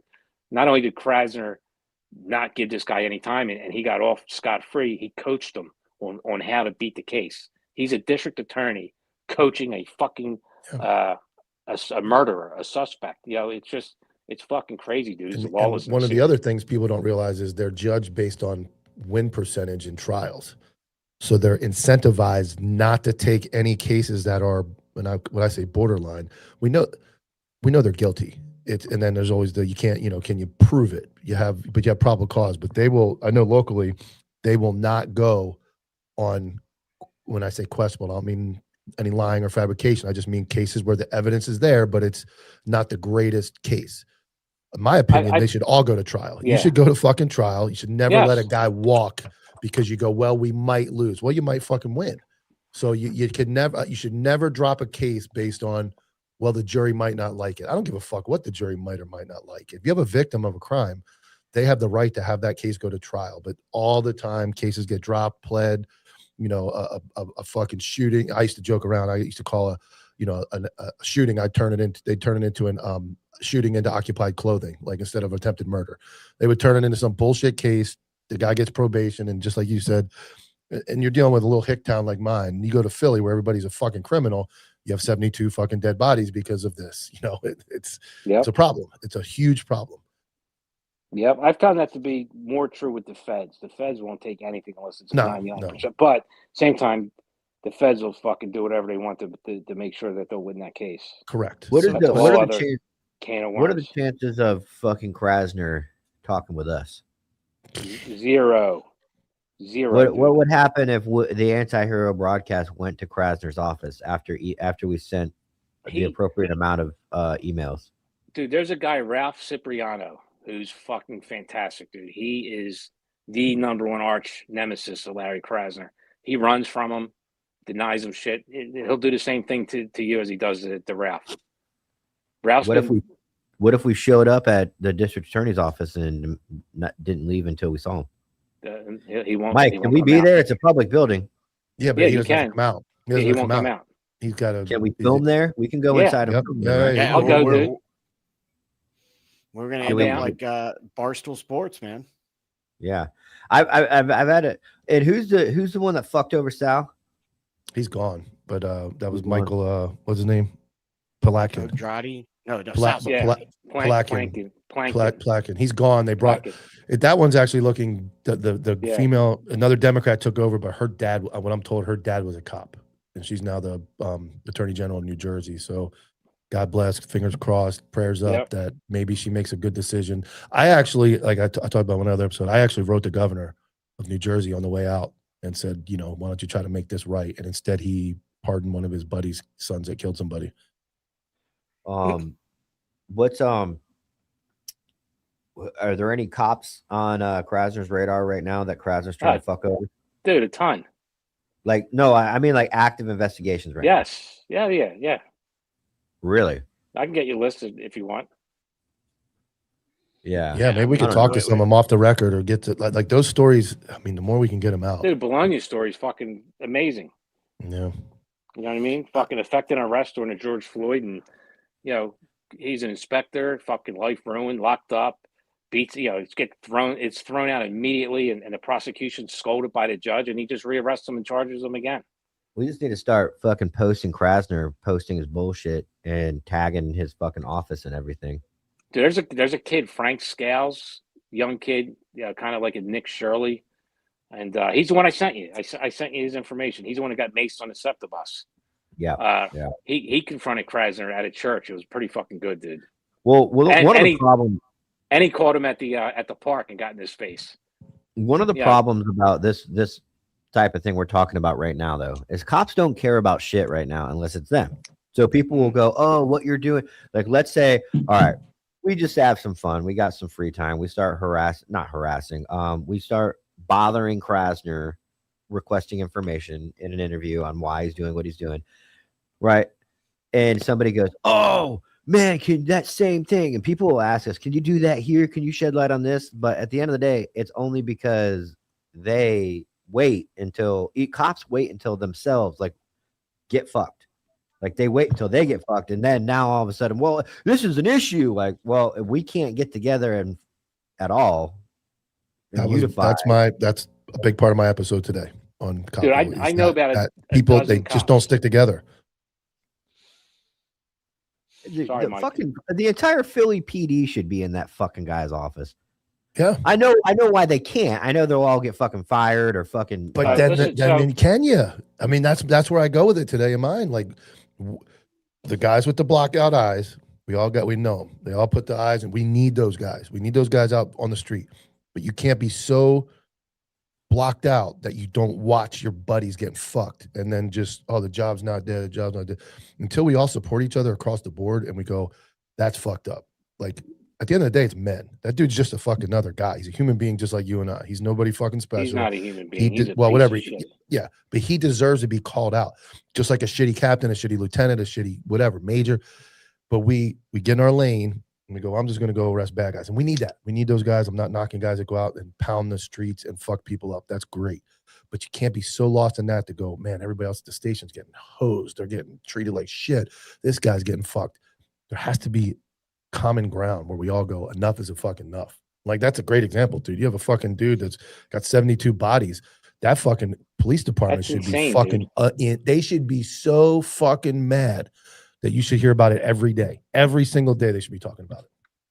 So when Jimmy O'Connor was killed, my old partner, he's a straight shooter. He ain't gonna fucking embellish anything. He just tells it how it is. He's very dry.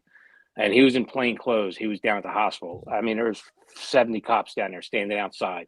Krasner came walking up. They formed a line and told him to go get fucked. And they wouldn't let him in.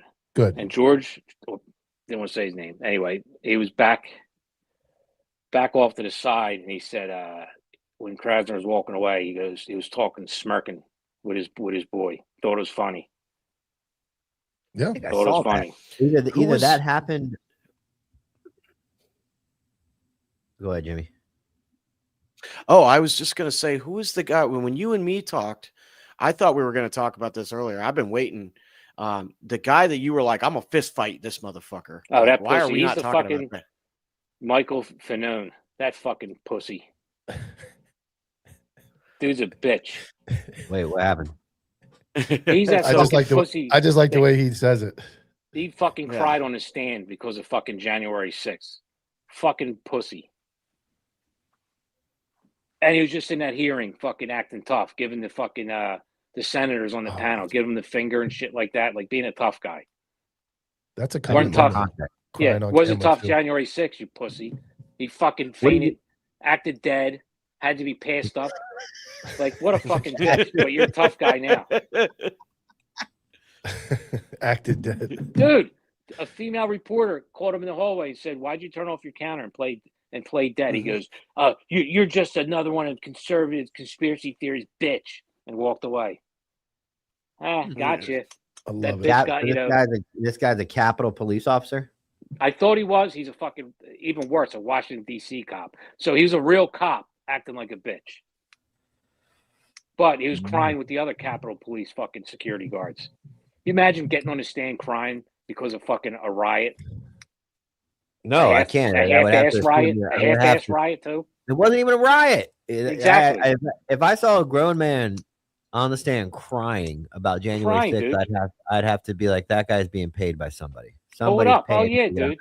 He's fucking getting paid by Soros. He's All the new right, fucking poster child What by is the it? left. What's his name?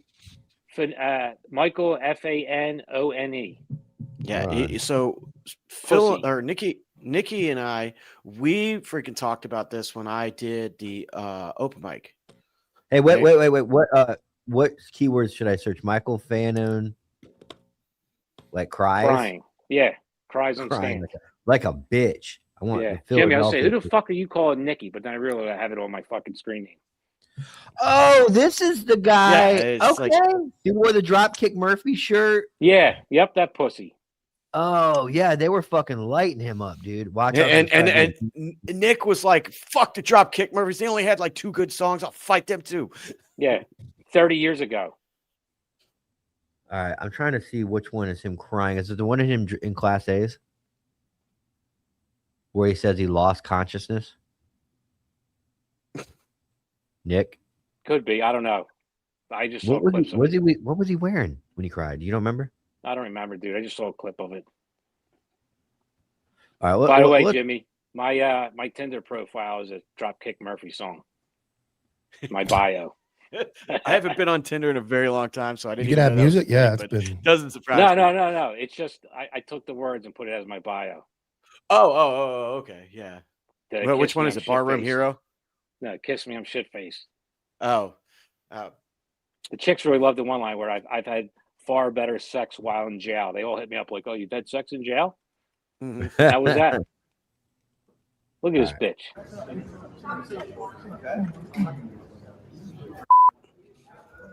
Look at him.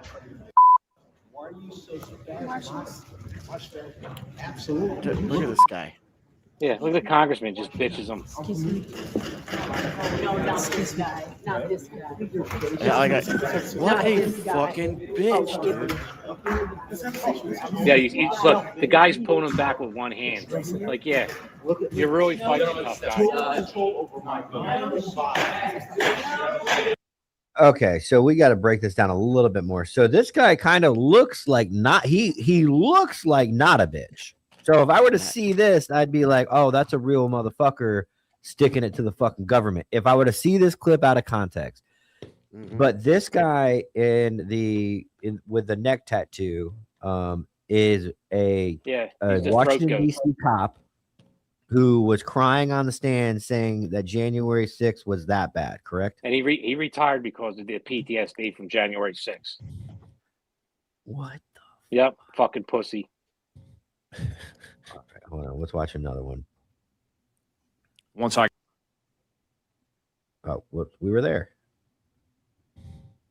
got up there, it was the first time I really came face to face with these terrorists. They were dressed in, clothing adorned with political slogans, "Make America Great Again," Donald Trump 2020, things of that nature. They were wearing military-style clothing, Kevlar vests, Kevlar helmets. Boy, he put on the weight. Many of them had gas masks, and quite a few had shields, which they had taken away from law enforcement officers. And they were using them to beat us at the front line. The first thing I told them was, hey, man, we got to get these doors closed. We got injured officers in here. And that really seemed to piss those guys off. They became incredibly violent, and that's when that surge that you watched in some of the video began. And you had a large group at the mouth of that tunnel entrance trying to push their way through the officers who were fighting to defend it. I believe had they done so, or had they accomplished that, they would have trampled us to death.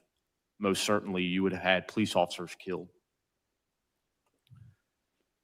I fought there at the front for some time.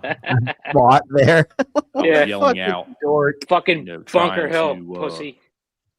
Fucking holding them inspire back, some of the man. other officers that were up there that were tired. Telling them to dig in. The barbarians were at the push. gate. Yeah. And we started to make Centurions some up. progress. We pushed those guys out of the tunnel. All right. I got one He's a more bitch, video. dude. But He's hold on. a I got bitch. one Guess more. what? So during that time, he turns his body camera off. He got separated, and these fucking evil fucking people adorned in political slogans helped bring him back to the fucking cops. They passed him up and protected him like a bitch. Dude. Hold on. The job is dead, man. I wasn't even in the job and it's dead. Yeah, it is, dude. I fought for my fucking life by myself. I've been in fucking alleyways where a guy with a fucking gun was hiding, searching. Gun. I've done real fucking police shit. This guy had to fucking fight off a fucking crowd. was gone. All right. A member of the crowd grabbed me, and I remember hearing him yell out, "Yeah, I got one. Kill him with his gun." I looked back to my right and Mike was gone. He just wasn't there anymore.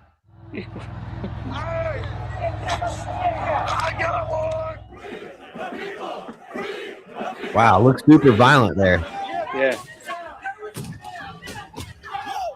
I remember just kind of getting, Looks like That's a where weekend in they Seattle. shot Looks like a Ashley weekend in Babbitt. and Seattle. then I remember people yelling out to get his gun, kill him with his gun.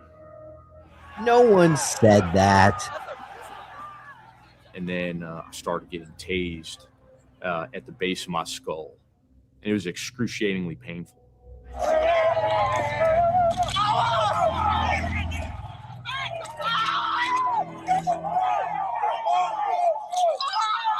I remember It does yelling kind of.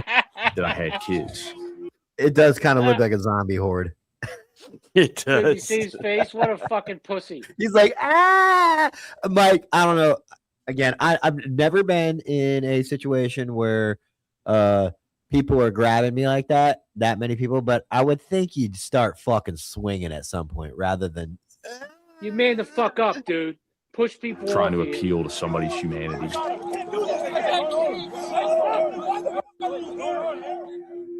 And it worked. And ultimately, I think that led to my survival. Which way do you want to go? Which way do you want to go? Go back inside. Go back inside. Yeah, look. Look at everyone protecting him. He's crying like a pussy. What a bitch. Breathing difficulties. I just remember the whole time. First off, this guy's a fucking disgrace to all those fucking cops out there in Minneapolis and shit, actually dealing with fucking real rioters, real agitators, real people that want to fucking hurt you. This guy's out here crying about January 6th. What a bitch. Yeah. You got me all pumped up, Nick. I'm thinking like Dude, he was I- gone. I fought off people fucking trying to free 30 of them, trying to free fucking people out of a paddy wagon. There's a couple of us fucking fighting for our lives for real, dude. Real bad guys. Like fucking tough dudes. Not fucking people in MAGA shirts, you fucking Come on, Mike. Come on, buddy. We're going duck hunting soon. I mean, I had We're no going duck idea at hunting. that point. Stay with me, the, Mike. Extent of my injuries, only that, I was up. How did you get fucked up, dude? Like, okay, you got into the crowd. Did he write a book yet? Look at him. No, he's working with Rob O'Neill on that one. What I most struggle with is, kind of some of the emotional after effects or psychological trauma. And it certainly doesn't help when, elected leaders won't even acknowledge that it occurred. It's a fucking comedy, dude. I can't. It's like The listen to Office. fucking joke Dude, anymore. I mean, are you fucking kidding me, man? Are you fucking kidding me? Right? All the This- shit you went through, Jimmy, over there, and you would think he went through what you went through, right? Maybe he was with Tim Kennedy. I want you to dude. take a cop and go take him into Minnesota or Seattle or any of those places. He wouldn't come out alive with all Democrats. Maybe that was Look, maybe there's wouldn't come out 400 alive. Iranians out there. Wouldn't Nick, come out alive. Somalia wouldn't come out I'm alive. going to tell you what I've been thinking about this entire time. I've been thinking about it. I've been listening to it. A cheeseburger. And he leaves. So I'm listening, Jimmy. I'm listening, bud. I'm sorry. My pussy got away. The comedic timing was fantastic. But like Andy. I have talked to more cops in the last 6 months of my life than I did all of the previous 40 years. Okay. And only the half of them were DUI related. So that's good. Yeah. And I the story is always the same, is that you don't get a chance to take a break and you never know what's coming next, right? Like you could be eating a cheeseburger and then you're answering a bad call. And then guess what? Hey, the bad call's over with. What? Guess what? Now, are we rescuing kittens from a tree? No, we're fucking dealing with fucking crackheads or, whatever, or bad car accident, or dad stuck a kid in the fucking oven. I mean, You're breaking up. it Jimmy. never stops. And I'm going like, you had 5 minutes, dude. 5 minutes in a crowd. Yep. I can tell that you have never been in a bad situation before, because that 5 minutes in a crowd really fucked you up, especially when they gingerly handed you back to your buddies. It says they gave Who him had to back tell you, to his "Hang in squad, there, man." but he had Yeah. difficulty breathing. He was crying in front of his. Come on, buddy. We're going to go duck hunting. They probably felt bad for him. They're like, dude, we're not trying to fuck. First off, right now, I'm telling you, in 2024, whenever they had this footage, no one said get his gun and killed him. You want to know why? Yeah. Because somebody would have analyzed all that video and actually found the audio clip where somebody says that. Because in that, you can hear everybody talking, and some fucking audio engineer would have went in and found where And somebody they have. You're right, because they had everyone's fucking cell phone that was there. They would And have half of the people in that crowd were fucking feds. Yeah, The they Put would him down have. on They would have some way of replaying that. I'm telling you, they would. The whole Yep. fucking thing was monitored. You're telling me you can't fucking say something around the fucking White House or the Capitol without someone going, "You said that," because it was fucking monitored. Like they have the little people with the sonar things that do the audio. Dude, the whole thing, man, like that. That's why that guy right there, he's the kind of cop that I hate the most. He wears all the accoutrements of a warrior, but he's not one. That's all it is. It's a fucking act. Baby back bitch. Yeah, I mean that is. Yeah, that is I'd love to dive into what his fucking real career was like. I really would. Dude, Get I his mean records. I mean, fuck, dude. Man, it's really hard. It's really growl hard of the because day. yeah. You ever watch you ever watch the Joker? He's got a gun that says chirp whenever he hears a smoke detector. Yeah. We're gonna get a growl gun. Every time we hear a growl, we go. Dude, Yeah, it have you just seen that fucking- guy? He's called the Gypsy something. He dresses up as the Joker. No. Dude, we've who been you talking joking about him all game.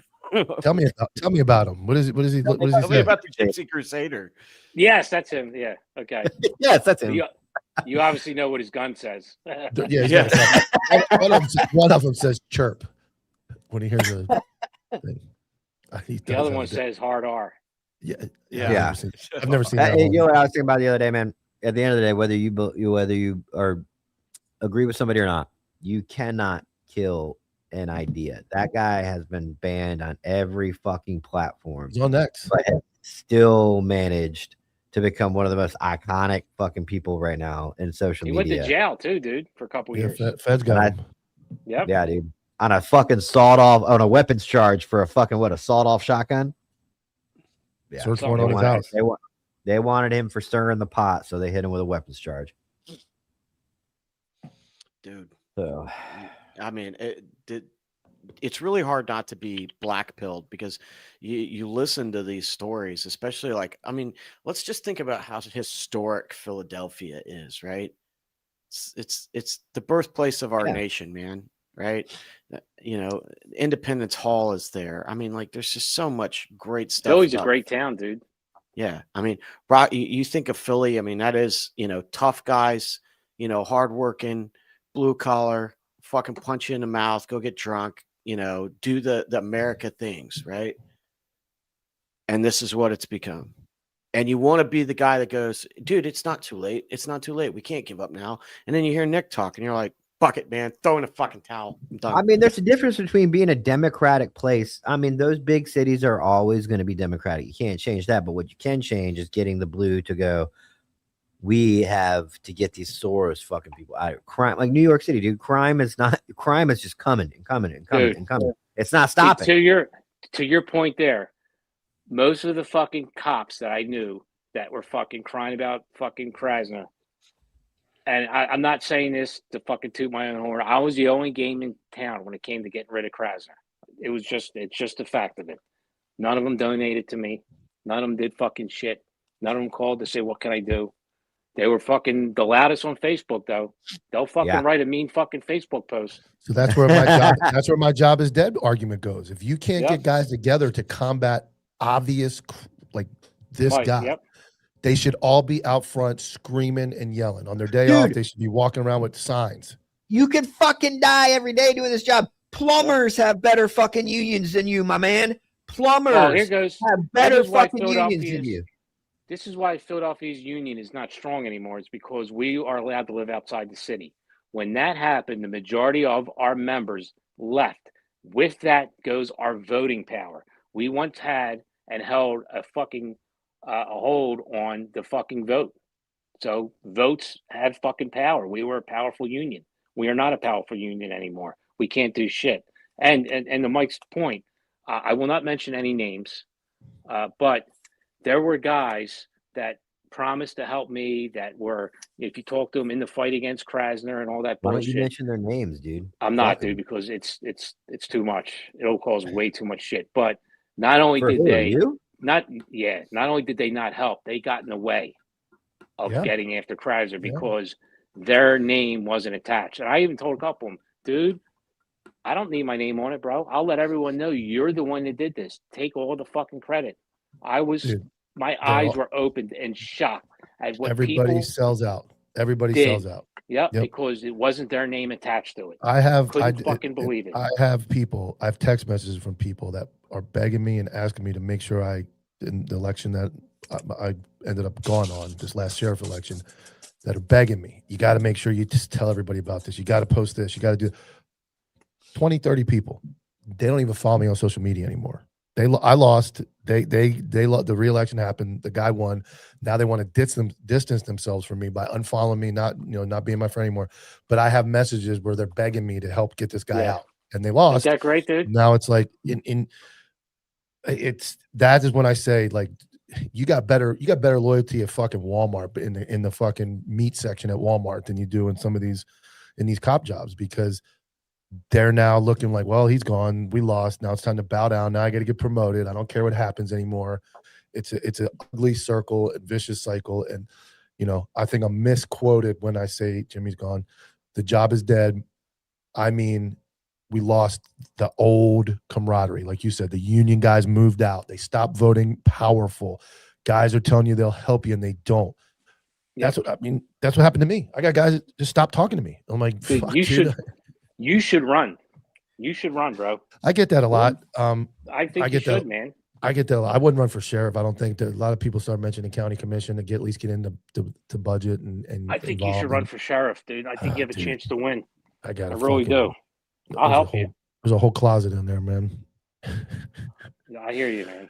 I'm just an honest guy, and maybe that's what it might take is when you get in. And I'm not going down the politics road of Trump, and I'm not saying, but that guy's laundry was out. Like he didn't give a fuck, and he did it anyway. And I'm not saying Mike Fritz.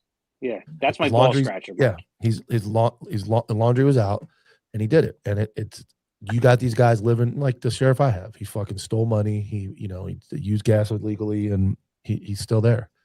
And anybody else to be arrested. We'll talk about it. I really think you should run, man. Nick, you got any political aspirations? No. None? You should run. You should run. I'm not running. You should run. You're like the guy that writes the mean Facebook posts. I'll tell you what, dude. I'll tell you what. Being a kingmaker is a lot more fun than being a king. Yeah. And, I gave, and, that's what I was doing, essentially, the Political Action Committee. I was fucking helping make fucking kings and queens. I got involved in Texas. I dropped $50,000 on a race in Texas. And that's kind of like when you say run, I kind of feel the same way. I think as my platform grows, I think I can do more damage helping get this stuff out, and get the right guy and somebody that's got like mind like me and start to change the place. But I feel like I have more traction or more abilities to help by telling truth. And not a lot of people want to tell the truth, and not a lot of people want to sit in front of a camera and talk out loud. So I don't mind doing any of that. I think you're the same way, Nick. You're not going to run, but you're very vocal. You don't care to say what you say what's on your mind. You say what you think is right, and that's. I was approached about running for Congress here, and it's not this go around. In 2 years, I need to set myself up, fix my financial situation, and get some shit in order, and then I might run in 2 years. Beautiful. And then we'll get Jimmy up there, paint him, and have him walk around with your sign. Right, and then me talking about fucking two in a stink and one, two in a pink and one in a stink. that'll be clipped all over the. You're gonna have fucking Cox and Glocks you've ever been on, right? Then my ex-fiance, look at all these messages he sent me. Do you guys think that politics now, being on 2 years worth of podcasts, would hurt a possible? I don't want to call him politician. Somebody possibly running like next year, right? But let's if I run. Everything and anything I said on these podcasts will be brought up and used. I don't think it matters. 100%. It don't matter. It doesn't, because the guys that really want to hide stuff are your fucking sexual deviants and all these guys that did all this fucking wild shit. So I said, fuck this, fuck that, fuck this guy. Okay, great. Don't you want somebody that's willing to do that? But they'll use it against you. They'll use it just like Krasner used it against Nick. He's gonna say, oh, and their key witness is the guy who said George Floyd was responsible for his own death. Like, they're going to try. I'm just asking you guys, do you think it'll work? Like, do you think people want people on podcasts that are being real? This is where it works. It's financial. Like when that fucking talking point came out, the text campaign for fundraiser, where I said George Floyd killed himself, where I didn't. It was my fucking consultant that put that out. That hurt my fundraising. That I know cut off a few $100,000 from donors. That hurt. So that could happen. You're in a worse area. It's tougher for you. You're in a worse area for that highly Democrat area. Where I'm from, it's like people get behind what I say, and they're Democrat. It's the opposite of where you are. There's no chance a Democrat wins in this county. Right. There's never been one. We don't have any. They don't even run. It's either, sometimes they'll run when the Republican primary is over. They'll throw their name in just to get on the ballot, and then they'll lose by 70,000 to 10,000. They're not going to win. So it's a little different, where the things I'm saying aren't going to rub as many people the wrong way. They may not like me, but you're in an area where they fucking hate your guts. You were on a podcast on a cruise. They might say, look at this fucking guy. He's got an upside down pineapple shirt on. He's a fucking swinger. We can't have a swinger running for sheriff. Now someone's like, man, we can't donate to Mike. He's a swinger. Yeah, I still got to put Mike, that picture I grabbed. I got to put you on Epstein's island. Upside down pineapples on his shirt. He's on the island. Yeah, Mike's on the island. Nick, where can everybody they'll clip that. They'll clip Tyler saying, Mike's on Epstein Island for fucking real, and then they'll put it out. I hope they do. I need all the press you can get. Before you ask him where he comes from, I got the final question for anybody from up there. The best Philly cheesesteak. Oh, dude, it sucked. He took us, Angela, and then he took us to another place and said that one was the best, and it still sucked. No, tell him the best. Angelo's. I like Skinny Skinny Joe's. the one Joe's that's across the street is from the close, other one? too. Wait, Where's wait. the one Now, I that's ate at Pat's Philly and Geno's Where- is like Burger King and McDonald's. You don't Yeah, go Where there. did That's I fast food. fucking eat the Hold one on. that was outside at fucking in 20-degree weather? Because they didn't Pat's or have any. Geno's? No, was that just me, you, and Heather? Or was that No, when we all okay, went? both of them were outside. Both. So Yeah, the one with that's me, you, and Pat's and Heather is Geno's. that. Okay. That was okay. Phillips. Phillips is solid at 25th. Oh. And then Pat's the one outside where we went after the show. That's terrible. Pat's is, dude, that's not even dog food. Yeah, that's like Burger King, McDonald's right across the street from All each right. other. So my buddy Jim said something about using Cheese Whiz on the Philly cheesesteak. Nah, I get American. Cooper dude. Sharp. I'll tell you Cooper what, Sharp. though. Yeah, Cooper Sharp. That's the shit. That's what I get. Geno's Whiz is fucking amazing. Their cheese fries is some of the best in the city. Yeah. Yeah, Yeah, Angelo's 100%. Angelo's was closed. Angelo- No, Angelo's is like over an hour wait Yeah. outside. So I remember When I I brought that up. when You I guys went and said saw no. Sal had two.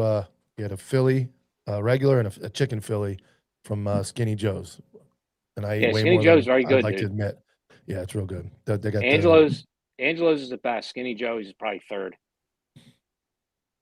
all right. Now the real fucking Philly sandwich is the roast pork Italian from the Nick's. Well, thank you for taking me to the worst one, Nick. I appreciate it. It was close. Dude, It was Phillips a is filmy solid. test. Dude. He wanted me to be honest and be like, this shit sucks. And be like, all right, now you're ready for Geno's or Skinny Nick's or whatever the fuck it's called. Skinny Joe's. Skinny Joe's. Nick, where can No, everybody find you? Skinny Joey's. You can find me right here.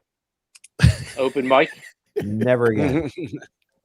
No, all right. Yeah. So I'll you're be- obviously one of the co-hosts. Justin running producing today behind the scenes. He's the other co-host, and I'm the third co-host. So there's three of us on open mic every Friday at 3 host. p.m.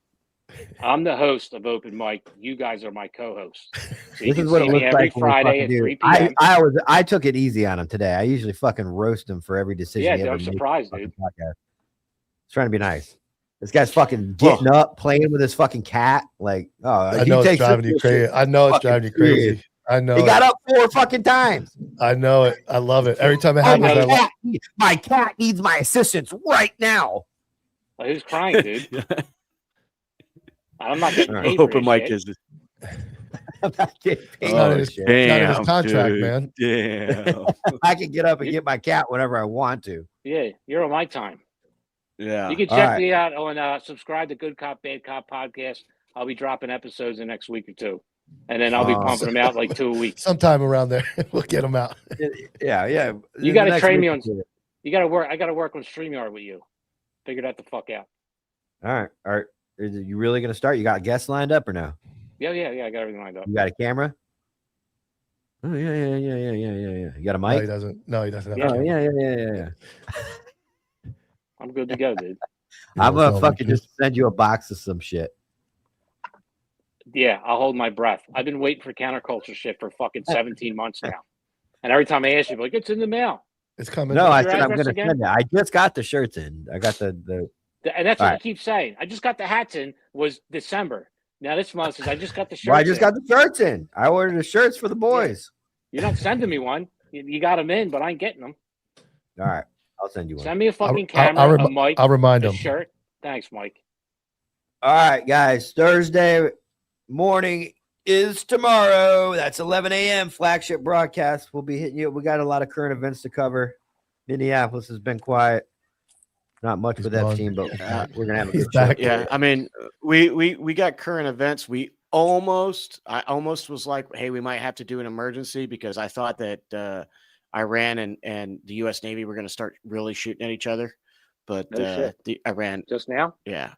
No, this was yesterday and into last night. Oh man! And don't forget tonight, 7 p.m. Hot Topic, and then Jimmy, you're right after, right? 7 p.m. on Yep. Counterculture is Hot Topic with me and Dominic Izzo, and then Jimmy's Shadowcast Live, 8 p.m. Counterculture. Yeah, this is Frankie, And- by the way, guys. What up, Frankie? Hey, Frankie. That's Francis Albert Gerace. Fucking queer. All right, we'll see you guys tomorrow morning, 11 a.m.